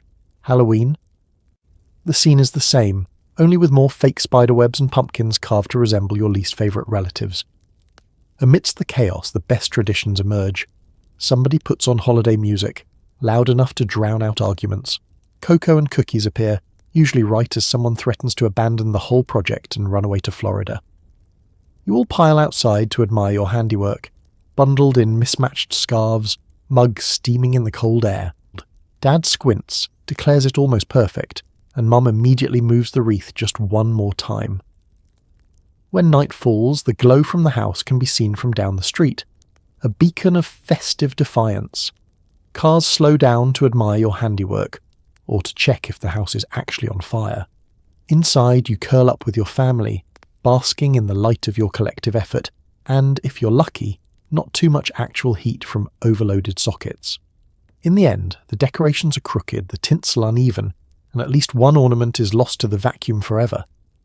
But the memories of laughter, chaos, and arguing over the fate of the clay snowman are perfectly placed. And as you drift off to sleep, blinking at the lights through your window, you realise that imperfect holidays are the best kind, especially if the tinsel's upside down. Neighbourhood kids gather to compete in the ancient arts of hula hoop marathons and hopscotch sprints. Bruises are badges of honour, and the world record for most consecutive jumps is a source of lifelong pride or dispute. The games begin as soon as the sun is up and the dew dries from the grass, which everyone agrees is the only official signal that it's time for backyard glory. The hula hoops, dented, cracked, and some faintly smelling of last summer's bug spray, are pulled from garages, shed corners, and, in one memorable case, retrieved from the roof. They clatter in a colourful pile, and the neighbourhood's self-appointed judge, usually the oldest kid who claims to be the most responsible, calls the first event the hula hoop endurance test. There's an art to hula hooping. It requires a blend of subtle hip action, wild arm flailing, and a stubborn refusal to let gravity win. Kids line up, hands on hips, faces set with determination and a touch of terror. Someone always starts off strong, only to have their hoop clatter to the ground after half a rotation, prompting sympathetic groans and the helpful advice, "Try spinning faster." There's always that one kid who can hula hoop forever. No one knows their secret, but rumours circulate about a hidden stash of pixie sticks, or a mysterious deal with the ice cream man. Hopscotch is up next, marked out on the driveway in chalk as bright and elaborate as any Olympic track. The squares stretch halfway to the mailbox and curve artistically around the oil stain left by Dad's car. The sacred rock, usually a chunk of driveway gravel, occasionally a neighbour's prized garden stone, gets tossed with dramatic flair. Each jump is a test of balance, focus, and raw determination. Competitive hopscotch is not for the faint of heart. Ankle turns and scraped knees are common, and anyone who completes the course without stepping on a line is immediately crowned hopscotch royalty until the next challenger demands a rematch. Side events pop up wherever a patch of grass and two or more kids collide. Cartwheel competitions, wheelbarrow races, and impromptu rounds of tag with rules that change every 30 seconds. The oldest kids invent elaborate scoring systems no one understands, but everyone agrees that whoever wins gets first pick of the lemonade or the best spot in the shade. Bruises and scrapes are earned and compared like military medals. "See this one," says Tommy, proudly displaying a purple splotch. "That's from last week's double dare jump off the porch." A chorus of impressed nods follows, until Sally points out her epic hula hoop mark, which she claims glows in the dark. Band-aids are awarded liberally, often more for dramatic effect than actual necessity. Parents emerge occasionally to check on the noise level and offer snacks, then retreat back inside once they're assured no one is actually on fire. Every so often a challenge is issued. Who can keep the hula hoop going while jumping on one foot? Chaos ensues. Hoops fly, kids topple, and someone's lemonade gets sacrificed to the cause. Laughter erupts, punctuated by the shouts of the judges, who are now also the contestants, the scorekeepers, and in one case the emergency lemonade restockers. As the sun starts to set, the day's champions are celebrated with as much ceremony as a group of sticky, dirt-smudged kids can muster. Medals are awarded, twisted bits of tinfoil, a leftover popsicle stick, or the rare honour of being the first in line for dinner. Disputes about who actually holds the record for most jumps are tabled for tomorrow. The games, after all, are never really over. They just take a break until the next sunny day. As you limp home, knees scuffed and spirits high, you realise the greatest victory isn't in the record books, but in the memories of laughter, rivalry, and the sweet taste of lemonade sipped in the company of champions. And maybe, just maybe, you'll break that hopscotch record next time. The unfinished basement is transformed into a fortress of pillows and blankets. You are now the ruler of a soft, musty domain, accepting tributes of Oreos and negotiating peace treaties with your little brother. The only real threat, Dad threatening to vacuum. It starts with an innocent suggestion. Let's build a fort. 10 minutes later, the basement is unrecognisable, a labyrinth of sagging bedspreads, precariously stacked couch cushions, and strategically placed laundry baskets. The fort's main entrance is guarded by a broken umbrella and a "No Grown-Up" sign written in grape jelly. The air is thick with dust, excitement, and the faint tang of forgotten gym socks. You assign yourself the highest rank, Supreme Blanket Monarch, Defender of the Snack Stash, and Chief Architect of Tunnel Engineering. Your little brother is reluctantly crowned Ambassador of Pillowland, a title he uses mostly to demand more cookies. The rule of law is enforced by the family dog, who drifts in and out as a neutral party, occasionally stopping to bury a bone in the fort's eastern wing. Building is half the fun. Old sheets are draped over laundry lines and secured with clothespins and creative optimism. The roof sags in the middle, creating a cosy nook for secret meetings and emergency rations. There's a strict immigration policy. Only friends, siblings, and stuffed animals allowed. Even your parents have to knock and offer a snack tribute if they want to enter. Inside, the fort becomes its own world. Flashlights cast wobbly shadows on the walls, transforming the space into a flickering cave or, with the right story, a haunted castle. Someone brings down a stack of comic books and you read them aloud by torchlight, every superhero's voice given its own dramatic flair. Eventually the pages are abandoned in favour of official fort business, which mostly involves trading Oreos for valuable goods, like half a tube of lip balm or Grandma's mysterious old button collection. Your little brother, newly empowered by his diplomatic credentials, attempts a coup. He demands full control of the Oreo stash, threatening to leak state secrets, like where you hid last Halloween's candy. After tense negotiations, including the promise of 2 gummy bears and visiting rights to the flashlight, you sign a peace treaty. There are hugs, handshakes, and a ceremonial exchange of socks. The outside world occasionally intrudes. Distant thumps overhead signal the grown-ups' approach. Your dad calls down the stairs, his voice echoing off the cinder blocks. "I'm coming down there with the vacuum." Panic sweeps through Blanket Kingdom. Emergency evacuation procedures are reviewed. Mainly, everyone piles into the closet until the coast is clear. When Dad finally arrives, he surveys the chaos, threatens to clean up this mess, then sighs, shrugs, and turns back upstairs, his authority foiled once again by the sheer density of homemade architecture. The best part is bedtime. Pillows are stacked into a makeshift throne, everyone crams into the main chamber, and you tell ghost stories in hushed tones, each one scarier and less coherent than the last. The family dog snores gently in the corner, and you wrap yourself in a blanket cape, proud ruler of your tiny makeshift empire. Eventually, Mum comes down with Coco and the gentle reminder that the basement is, in fact, not a campground. You promise to take down the fort tomorrow, but everyone knows it'll stand for at least 3 more days, or until the next laundry emergency. When you finally crawl into bed, you can still feel the soft mustiness of the basement fort, the thrill of running your own kingdom, and the unspoken understanding that down there anything is possible. Because sometimes, the best adventures happen right under your nose in a fortress built from blankets, pillows, and the wildest reaches of your imagination. Long live the Blanket Kingdom.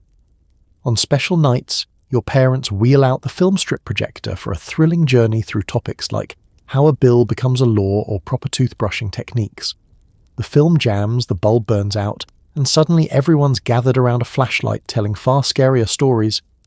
It starts with a sense of anticipation unique to mid-century childhood. The living room goes dark, the projector hums to life, and the air fills with a faint aroma of ozone, burnt dust, and distant academic dread. Your father assumes his position as chief AV technician, a role requiring nerves of steel and a degree in guesswork. The film strip, coiled in its cardboard canister, is a relic of the school supply closet, promising adventure but usually delivering confusion. Everyone crowds onto the couch, plates of cookies perched precariously on laps, while Dad threads the film through the sprockets, squinting like a man trying to defuse a bomb with oven mitts. There's always a moment when he says, "I've got it," just before the film unspools entirely and snakes across the coffee table like a celluloid python. Mum pretends not to notice.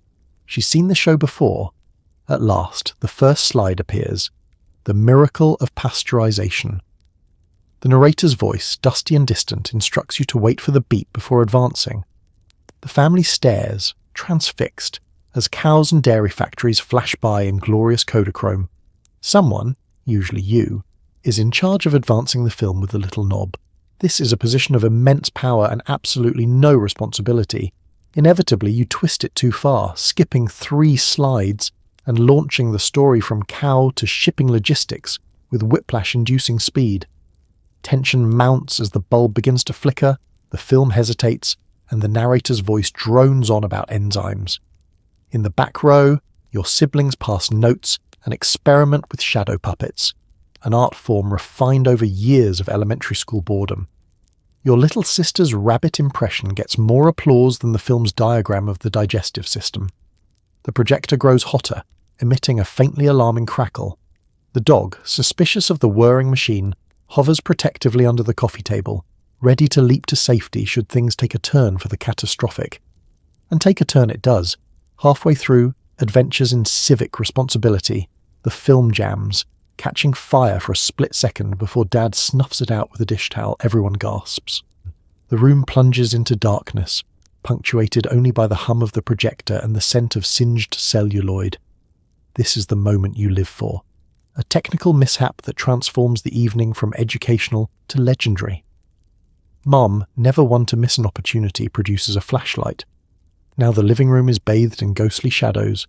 The planned lesson on municipal government dissolves instantly as everyone settles in for a round of flashlight storytelling. Dad recounts the infamous tale of the haunted soda machine at his old high school. Mum shares a classic, The Curse of the Lost Sock. Your brother insists he once saw the face of Abraham Lincoln in a popcorn ceiling. The dog, emboldened by the lack of moving images, finally claims a spot on the couch. No one remembers the finer points of how a bill becomes a law, but you'll never forget the time you saw the film strip burst into flames, or the impromptu ghost story that kept you up half the night. Eventually, the flashlight flickers, snacks are gone, and your parents promise to fix the projector before next time. They won't. As you shuffle off to bed, you realise that the best lessons aren't always found in the official curriculum.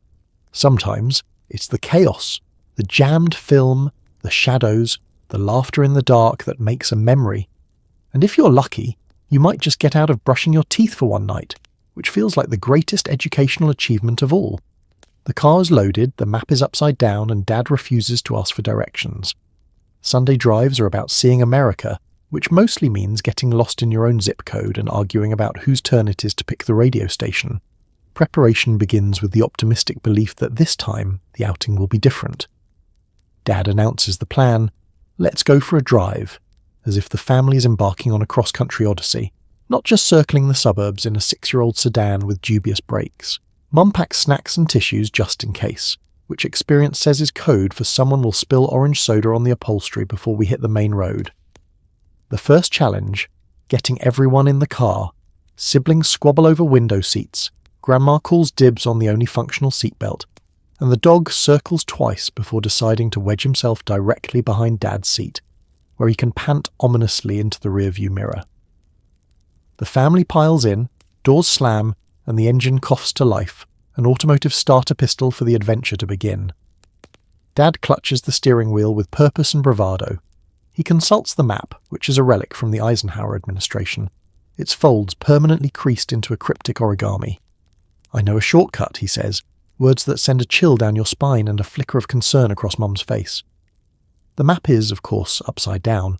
Nobody's quite sure if you're headed north, south, or into a dimension where every street is named Maple. You pull out of the driveway, spirits high, the radio tuned to Dad's favourite station. Always a brass-heavy big band hour that triggers an immediate groan from the back seat. Negotiations over the dial begin. Someone wants rock and roll, someone else demands pop, and Grandma just wants quiet, please. The dog's only request is an open window and the opportunity to lick the air at 60 miles an hour. The drive itself is a journey through America's heartland, or at least the parts of it visible from the county road. You pass tidy rows of cornfields, a diner advertising world's best pie, and the occasional historical marker, site of the famous 1927 Turnip Festival, that Dad insists on detouring to investigate. The trip is punctuated by shouts of, "Are we there yet?" And I think we've seen that tree before. Dad assures everyone that getting lost is half the fun, a sentiment not universally shared by those with full bladders and empty patience. Inevitably, you miss a turn. Dad blames the map's inaccurate scale. Mum gently suggests asking at the gas station you've already passed 3 times. Dad scoffs at such radical ideas, determined to figure it out. The car meanders through neighbourhoods unknown, the map's legend now interpreted more as abstract art than navigational aid. You learn the geography of your own town better than any school lesson could teach. There's the house with the blue mailbox. Didn't we pass that cow already? Eventually hunger wins. You pull over at a park or roadside picnic area, spreading out sandwiches that taste like adventure and melted cheese. The family sprawls on the grass, swapping stories and licking the last crumbs from cookie wrappers. The dog finds the one patch of mud within a mile radius and makes it his throne. On the way home, the sun is setting, the car is quieter, and Dad finally relents, just a little, by letting someone else pick the radio station. You cruise back along familiar streets, a little lost, a little found, the echoes of the drive humming through the car. As the house comes into view and everyone stumbles out, you realise the best part wasn't the destination. It was the accidental discoveries, the wrong turns, and the laughter along the way. Sunday drives aren't about seeing America. They're about seeing each other, one missed exit at a time. Suddenly, every child is a soldier in the war against clutter. The vacuum cleaner becomes a weapon of mass destruction, and the forbidden closet is packed to capacity. The only thing more stressful than unexpected guests is pretending you always live like this. It always starts with an innocent phone call. Mum hangs up the phone with a serene smile and announces, "Company's coming." Instantly, the atmosphere in the house shifts from laid-back weekend to military-grade emergency. You look around, suddenly aware of every dust bunny, dirty sock, and the science project growing behind the couch. It's DEFCON 1, and your mission is simple. Make the house look like no one has ever lived here. Orders are barked with the efficiency of a seasoned general. Dad is dispatched to the front yard to wage war on the lawn, clipping each blade of grass to exacting suburban standards. Mum moves at hyperspeed, collecting stray shoes, homework assignments, and the eternal parade of mismatched Tupperware lids. Your siblings and you are given zones of responsibility. You, the living room, your brother, the hallway, your sister, the bathroom. Failure is not an option. The vacuum cleaner, a usually ignored relic, becomes your Excalibur. You wield it with the desperation of someone facing judgment from Aunt Linda's all-seeing eyes. Every crumb is a mortal enemy, every dust mote a potential scandal. You vacuum so vigorously you nearly suck the fringe off the rug. Your brother, meanwhile, attempts to mop the hallway with half a roll of paper towels and a sense of impending doom. There's a secret weapon in every home, the forbidden closet. This is where the true mess lives. A bottomless pit of board games with missing pieces, coats no one wears, and mysterious boxes labelled miscellaneous. When company is coming, everything without a permanent home is jammed inside, the door forced closed with a collective heave. You pray no one opens it, lest the entire house be buried in an avalanche of clutter. The forbidden closet is both sanctuary and ticking time bomb. Mum swoops into each room, performing the final inspection. She straightens pillows, fluffs towels, and somehow manages to find and erase a grape juice stain you were sure was permanent. You polish surfaces until they gleam, rearrange the bookshelf by size, colour and author, and stage a bowl of fruit in the kitchen for that just living the good life effect. The only things that are not allowed to look lived in are your own family. Dad's job, post-lawn, is to entertain the guests when they arrive, which means standing in the driveway and talking about the weather until Mum gives the all clear. Meanwhile, you and your siblings hover behind doors, whispering threats about who will get in trouble if the forbidden closet is breached. Your little sister is bribed with cookies to not mention where all her toys went. The dog is exiled to the backyard, where he stares through the sliding glass door like a prisoner wrongly convicted. The doorbell rings. Showtime. The house gleams with the artificial sparkle of last-minute labour. The guests gush. Your home is always so tidy. Mum smiles serenely, as if this is your natural state and you absolutely did not just stuff a pile of laundry into the oven. Polite conversation drifts through the house, accompanied by the faint aroma of lemon-scented cleaner and panic sweat. Throughout the visit, you live in fear that someone will open the wrong door, look under the sofa, or worst of all, use the forbidden bathroom. Every compliment on the house is accepted with forced humility and the silent agreement that no one ever, under any circumstances, checks the closet. As the guests leave and the pressure evaporates, your family collapses in relief, surveying the results of your joint operation. It's a masterpiece of illusion, maintained only by the promise that you'll never ever let it get this bad again. Until next time. It's dusk and the whole family takes a stroll around the neighbourhood, waving politely at people you only sort of know. Your father insists on using the word constitutional, and you wonder if this is supposed to be fun or a covert census operation. Every evening after dinner, like clockwork, Dad clears his throat and announces, "Time for the constitutional," as if you're all 20th century senators with weak digestion. Mum rounds up everyone, herding siblings and pets out the door, and you shuffle along hoping none of your friends see you wearing socks with sandals and a look of resigned compliance. You'd rather be inside watching TV, but this is a sacred family ritual, and resistance is futile. The air outside is cool, carrying the scent of mowed grass, charcoal grills, and whatever Mrs. Jenkins burned for dinner. The sun dips low, painting everything gold, and your street transforms into a parade route of familiar faces, Mr. Wilson watering his marigolds, the tailors arguing about trash cans, the mysterious neighbour who always seems to be washing the same car. You wave politely to everyone, whether you remember their names or not, because that's the law of suburbia. Dad leads from the front, posture straight, swinging his arms with a vigour he never shows during yard work. He stops at every house to make some comment on the lawn, notice the edging work, as if you're on a guided tour of America's most competitive front yards. Mum strolls a step behind, chatting with anyone who's within earshot, trading recipes, compliments, and the occasional pointed question about the best weed killer. Your siblings race ahead, turning the sidewalk into an obstacle course. Your little brother chases the family dog, who's determined to inspect every lamppost, and possibly eat something unidentifiable in the grass. Your sister brings her jump rope and attempts to set a world record for hops between mailboxes, counting out loud and missing every fifth number. The rest of you walk at the pace of a meandering snail, pausing often so Dad can quiz you on local tree species or the exact history of the colonial revival split level. There's a strange comfort in the slow pace and gentle predictability. You pass Mrs. Patterson's roses, off-limits, mister, Lee's meticulously pruned hedge, and the mysterious vacant lot where, rumour has it, a haunted chicken coop once stood. Kids you sort of know ride by on bikes, nodding with the seriousness of tiny diplomats. Someone on the next block is always grilling, the scent of burgers making your stomach regret refusing a third helping of casserole. Conversation flows in fits and starts. Dad launches into a speech about the importance of exercise, ignoring the fact that his only other form of cardio is rushing to answer the phone. Mum points out the new mailbox colours, and Grandpa, if he's visiting, tells a story about walking 5 miles to school in a blizzard, sideways, uphill, both ways. You tune in and out, mostly focused on stepping over cracks and avoiding eye contact with the neighbourhood's more enthusiastic dog walkers.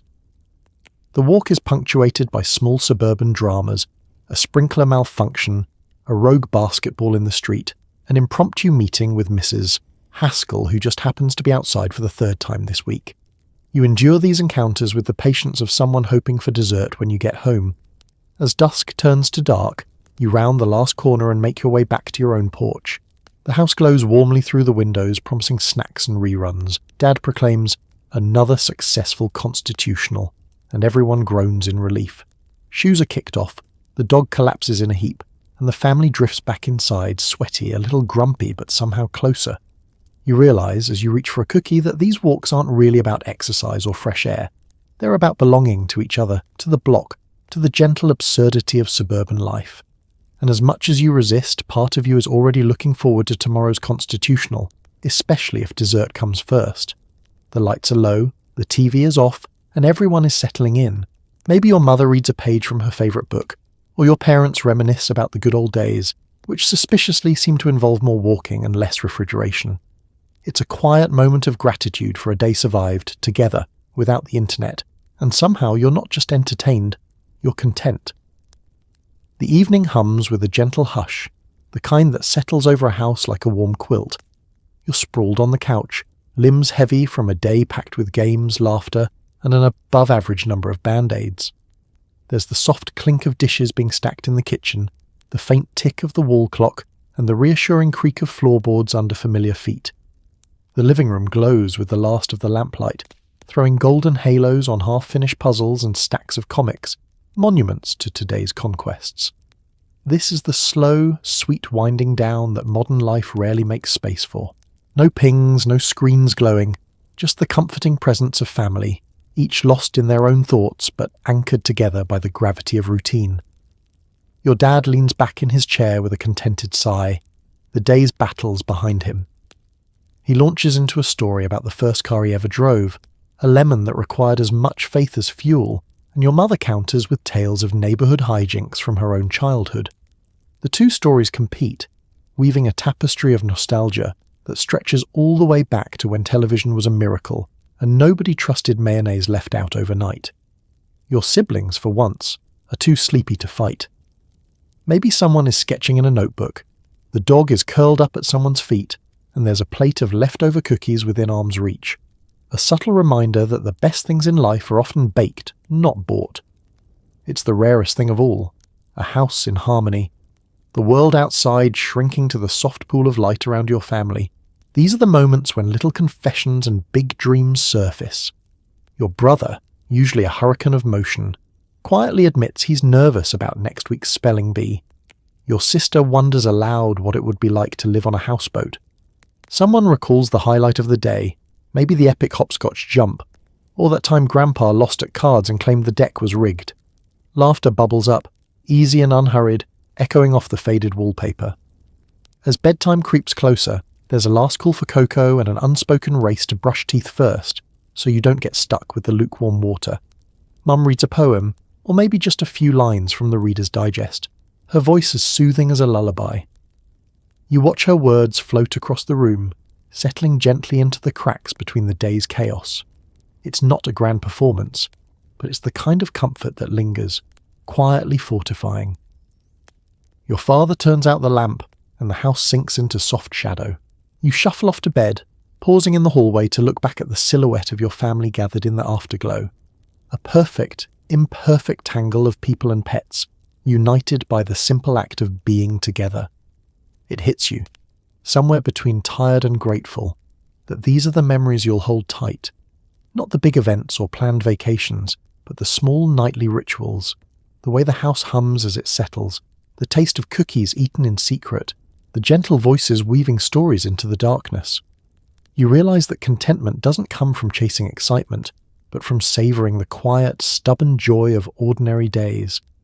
And as you drift off to sleep, you're thankful for a night without interruptions, for laughter and leftover crumbs, and for a family that knows how to find entertainment and peace in the simplest pleasures. Once a month, someone hauls out a battered projector and a sheet is strung across the garage door. Kids sprawl on the driveway, parents drag out lawn chairs, and the double feature is a black and white western, followed by a cartoon about a rabbit with rage issues. Popcorn is handed out in paper bags, mosquitoes are invited but never welcome, and halfway through the reel, the film burns up. Cue spontaneous shadow puppets. You realise the true suspense isn't the movie, it's whether Mrs. Peters will ever return your lawn chair. The preparations for neighbourhood movie night begin early in the day, with everyone jockeying for the best seats. Prime driveway real estate, preferably just close enough to the sheet screen for a perfect view, but not so close you get whacked by the first flying popcorn kernel. Dad rummages in the garage for the ancient projector, a device equal parts nostalgia and electrical hazard. It takes at least 3 grown-ups and a combined 20 minutes of muttering to get it running, and even then someone has to keep a finger on the extension cord or risk plunging the entire audience into darkness. Mum set up a makeshift concession stand, offering popcorn, homemade lemonade, and the occasional mystery snack that may or may not be just Cheerios poured into Dixie cups. Everyone brings their own chair, or, in the case of latecomers, whatever is left in the garage, including an upside-down trash can and an inflatable pool float. Kids claim blankets and bean bags, forming a patchwork of pyjamas, bare feet, and arguments over whose elbow is invading whose space. The feature presentation begins just as twilight deepens, the screen glowing with the promise of cinematic adventure. The western plays first, horses galloping, sheriffs glowering, and all the dialogue sounding like it's delivered through a tin can. The adults pretend to follow the plot, but most are more interested in gossiping over the soft hum of the projector. Did you hear about the Andersons' new car? I heard Mrs. Peters is still missing 3 lawn chairs from last summer. The real drama unfolds behind the screen, as everyone tries to keep the mosquitoes at bay with a steady breeze from cardboard fans and the occasional whack of a rolled-up magazine. Popcorn is currency. Kids barter for extra handfuls, and every so often someone discovers a rogue candy corn mixed in, either a bonus treat or a threat, depending on your tolerance for surprise flavours. The dog weaves between legs, vacuuming up crumbs and, on one memorable occasion, stealing a hot dog right out of Grandpa's lap. Midway through the movie, the reel begins to stutter, the picture wobbles, and the film jams. Someone yells for technical support, usually a neighbour's teenager, who unspools the film, fixes it with a dab of scotch tape, and is hailed as a hero. Of course, it's not truly movie night until something goes spectacularly wrong.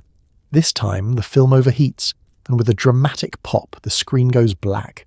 For a brief, glorious moment, the entire crowd is plunged into confusion. Then, improvisation kicks in.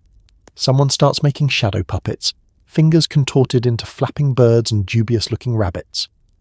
The kids erupt in laughter, and the parents, seeing their break from bedtime routine slipping away, try valiantly to restart the projector while also keeping the lemonade from tipping over.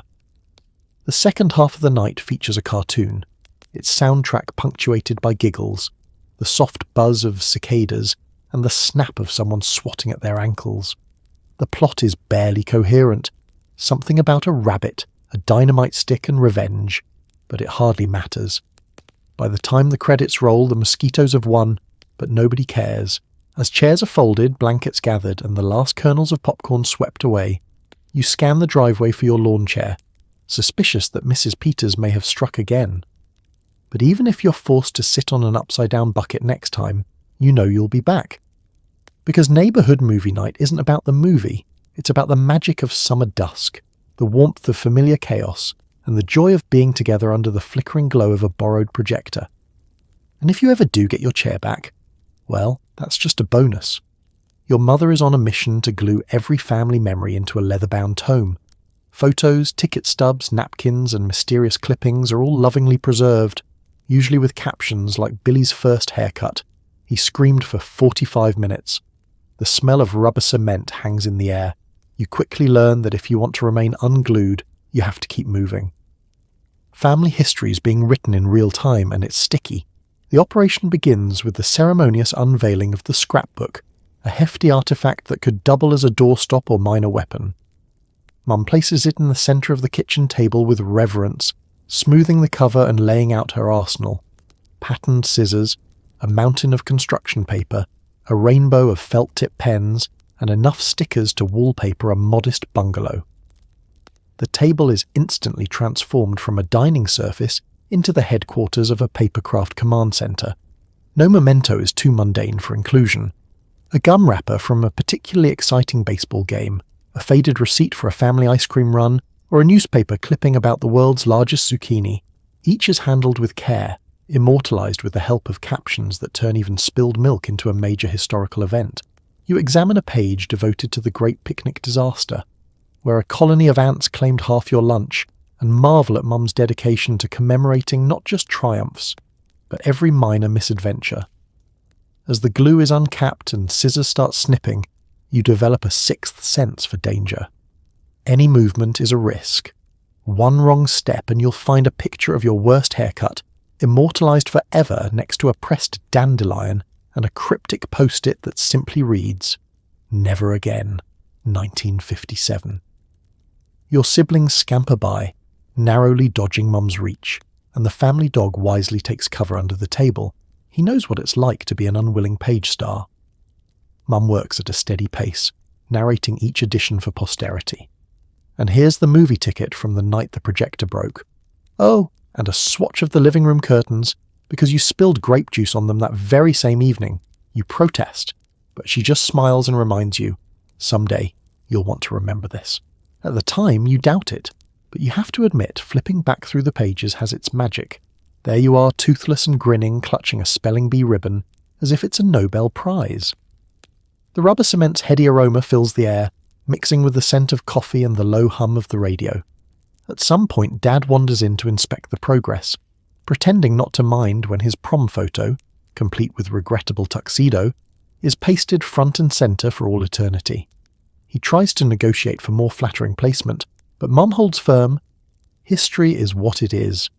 The negotiations end with Dad getting a gold star sticker on his page as a consolation prize.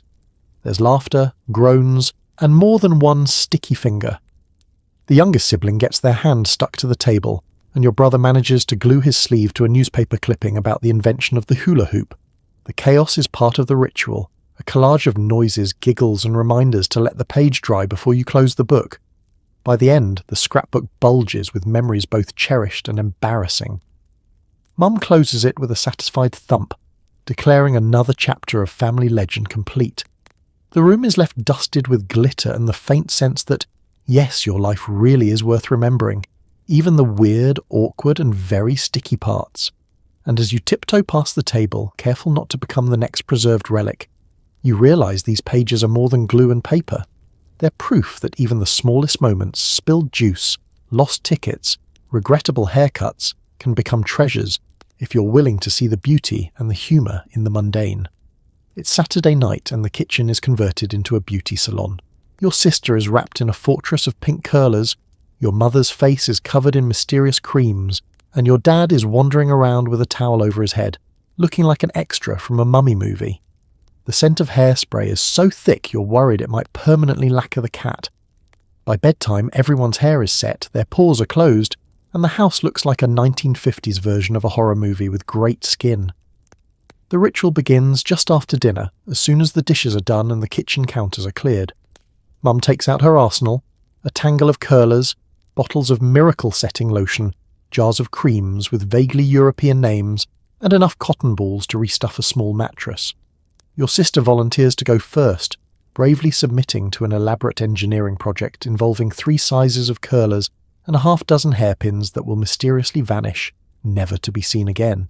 You're next in line, subjected to a shampoo that could strip paint and a scalp massage that leaves you half relaxed, half concerned for your skull. The curlers come out next, section by section, each click and twist punctuated by Mum's running commentary. "Beauty is pain! Hold still! No, you cannot go watch TV with those bangs. The mirror shows you a vision of yourself as a cross between a poodle and a radio antenna." Dad, determined not to be left out, disappears and re-emerges in a bathrobe and a towel turban, a sight that sparks uncontrollable giggles from the whole family. He claims he's testing a new deep conditioning method, but you suspect he just wants in on the spa snacks, saltines with cream cheese, garnished with cucumber slices that are supposed to be for your eyes, but mostly end up in your mouth. Meanwhile, Mum moves on to her own beauty routine, painting her face with cold cream in swoops and swirls that make her look like a prizefighter preparing for battle. She reclines at the kitchen table with tissues tucked into her collar and a look of grim determination. The kitchen timer is set for maximum radiance, but by the time it dings, half the creams have dried, cracked, and started to flake off like an old plaster wall. The true chaos starts with the hairspray. Mum circles the kitchen, spraying liberally, at the hair, at the air, at anything within a 10-foot radius. The dog flees to the living room, the cat vanishes entirely, and the kitchen table acquires a suspiciously glossy sheen.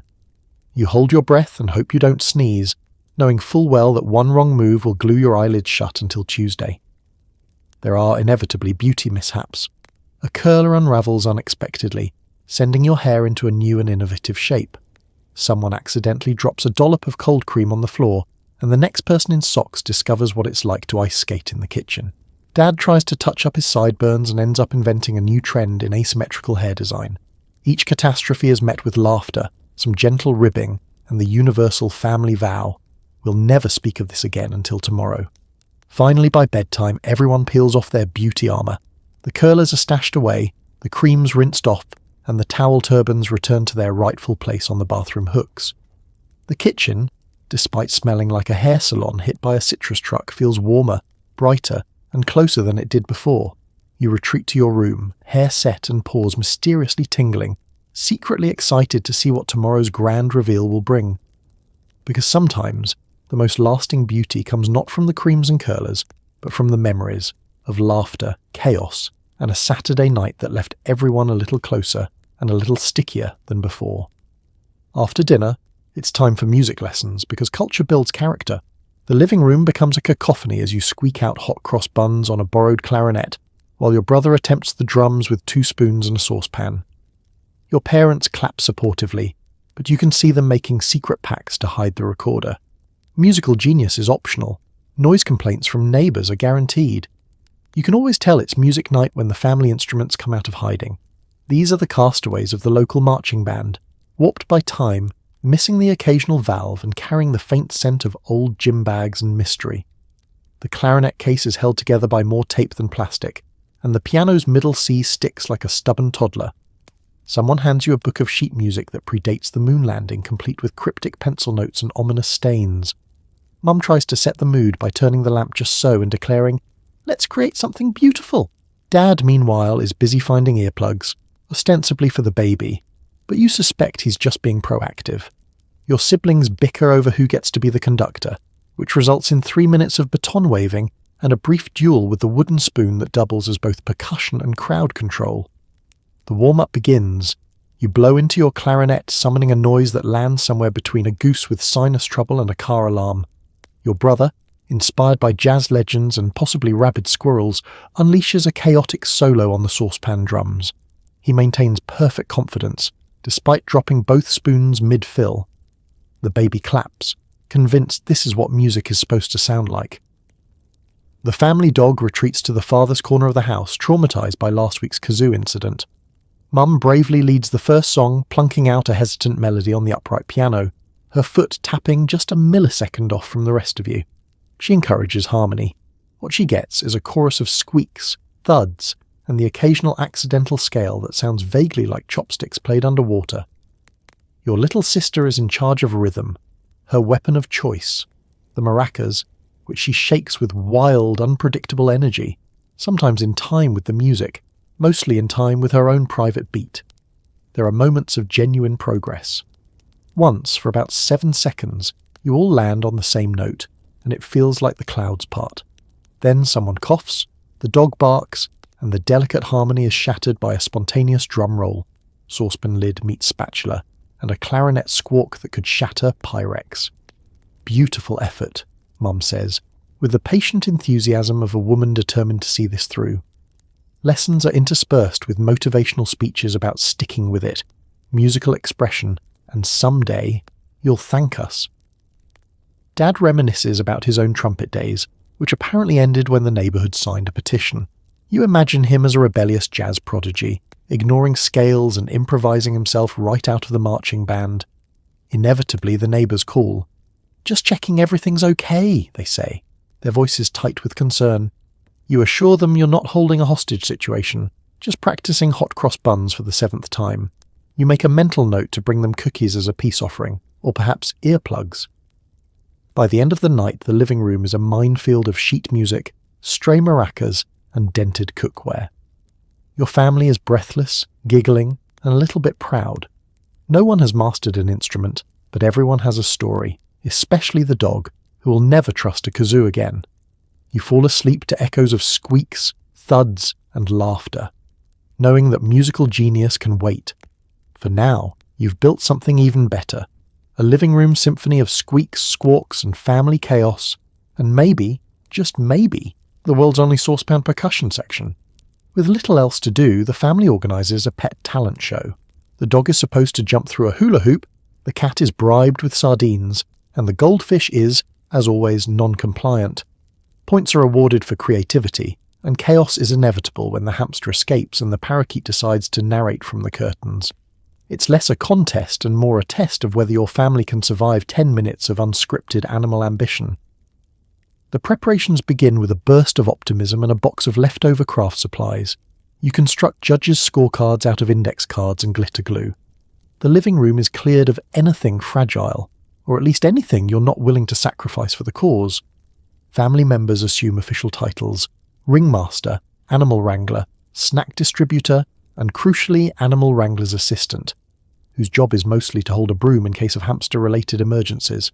The lineup is announced with circus fanfare, thanks to your brother and a record player spinning Entry of the Gladiators at half speed. The first act is the family dog, a golden retriever with more heart than coordination. You hold the hula hoop low and offer a treat. The dog surveys the hoop, gives you a look of deep existential doubt, then simply steps over it, sniffs the treat, and flops down for a nap. The judges hold up their cards, 8 for effort, 10 for napping, and a bonus point for creative interpretation. Next up is the cat, lured into the spotlight by a trail of sardines and questionable promises. She surveys the audience with disdain, executes a brief and entirely unplanned vertical leap onto the couch, and then vanishes beneath the coffee table, leaving behind only a faint whiff of fish. You briefly glimpse her later, perched on a bookshelf, silently judging everyone and refusing to come down until the judges agree to a treat payout. The goldfish's big moment arrives. Someone brings the bowl into the middle of the room, everyone gathers close, and you wait. The goldfish, predictably, does nothing. You try tapping the glass, wiggling a piece of food, and reciting an encouraging haiku, but the fish maintains its unbroken record of absolute apathy. Your mother, ever supportive, awards it points for best underwater presence and consistent performance. It wouldn't be a pet talent show without a little high drama. The hamster, a seasoned escape artist, seizes the opportunity. The moment his exercise ball opens, he's off, under the sofa, behind the record player, briefly pausing to taste test a forgotten popcorn kernel, and then out of sight. Chaos erupts as the family forms a search party. The dog wakes up, sensing adventure, and joins the chase, while the cat, seeing an opportunity for mischief, sprints in the opposite direction. All the while, the parakeet, previously silent, finds its voice. Perched on the curtain rod, it begins a running commentary, a series of chirps, squawks, and what sounds suspiciously like laughter. You're not sure whether it's mocking the proceedings or offering play-by-play, but either way, it's the most entertainment you've had all week. Eventually, the parakeet launches itself into the air, does a dramatic circuit of the living room, and lands on Grandpa's shoulder, earning a standing ovation and a spot in the Pet Talent Show Hall of Fame. Order is restored, mostly after 20 minutes of wrangling, coaxing and negotiation with various species. Everyone collapses on the floor, breathless and still picking hamster bedding out of their socks. The judges tally up the points, which, as usual, make no sense and are quickly forgotten in favour of post-show snacks. You realise the real talent wasn't in the tricks, but in the surviving, the laughter, the frantic teamwork, and the strange delight of watching a goldfish steal the show by doing absolutely nothing. And as you gather up pets and glitter, you secretly hope the next show is even wilder. After all, it's less about trophies and more about the stories you'll tell, especially the one about the hamster who almost made it to the garage. So tonight, as you settle into your bed, maybe under a weighted blanket instead of a quilt your grandmother sewed out of old neckties, take a quiet breath and thank the universe for remote controls, microwaves, and the miraculous invention of not having to share a bathroom with 5 other people. Because the truth is, surviving family life in the 1950s was an act of pure stubborn endurance. You navigated the treacherous waters of Monopoly, braved the horrors of Jell-O salad, and endured musical performances that would frighten a barn owl. Entertainment wasn't handed to you by an algorithm. You made it yourself, sometimes with little more than a deck of sticky cards and a powerful fear of losing at croquet. Families didn't just consume fun, they jury-rigged it out of what they had on hand and whoever happened to be awake. It was messy, noisy, occasionally sticky, and always unpredictable. Yet in the struggle for togetherness, in the chaos of missing puzzle pieces, the symphony of amateur clarinet, the drama of the Tupperware lid that would never burp properly, families found something real. Not just distraction, but connection. Not just passing the time, but building the stories that would become legends at every Thanksgiving for decades to come. So as you drift off, be grateful for the streaming, the endless options, and the mute button on your devices. But maybe, just maybe, send a little love to the families who came before, who laughed, fought, and made their own fun in a world where boredom was just the starting line for creativity. Because if there's one thing history teaches us, it's that the human need to laugh, to gather, and to make something out of nothing is the greatest entertainment of all. Good night, sleep well, and may your dreams be free of glitter, burnt popcorn, and angry Monopoly bankers.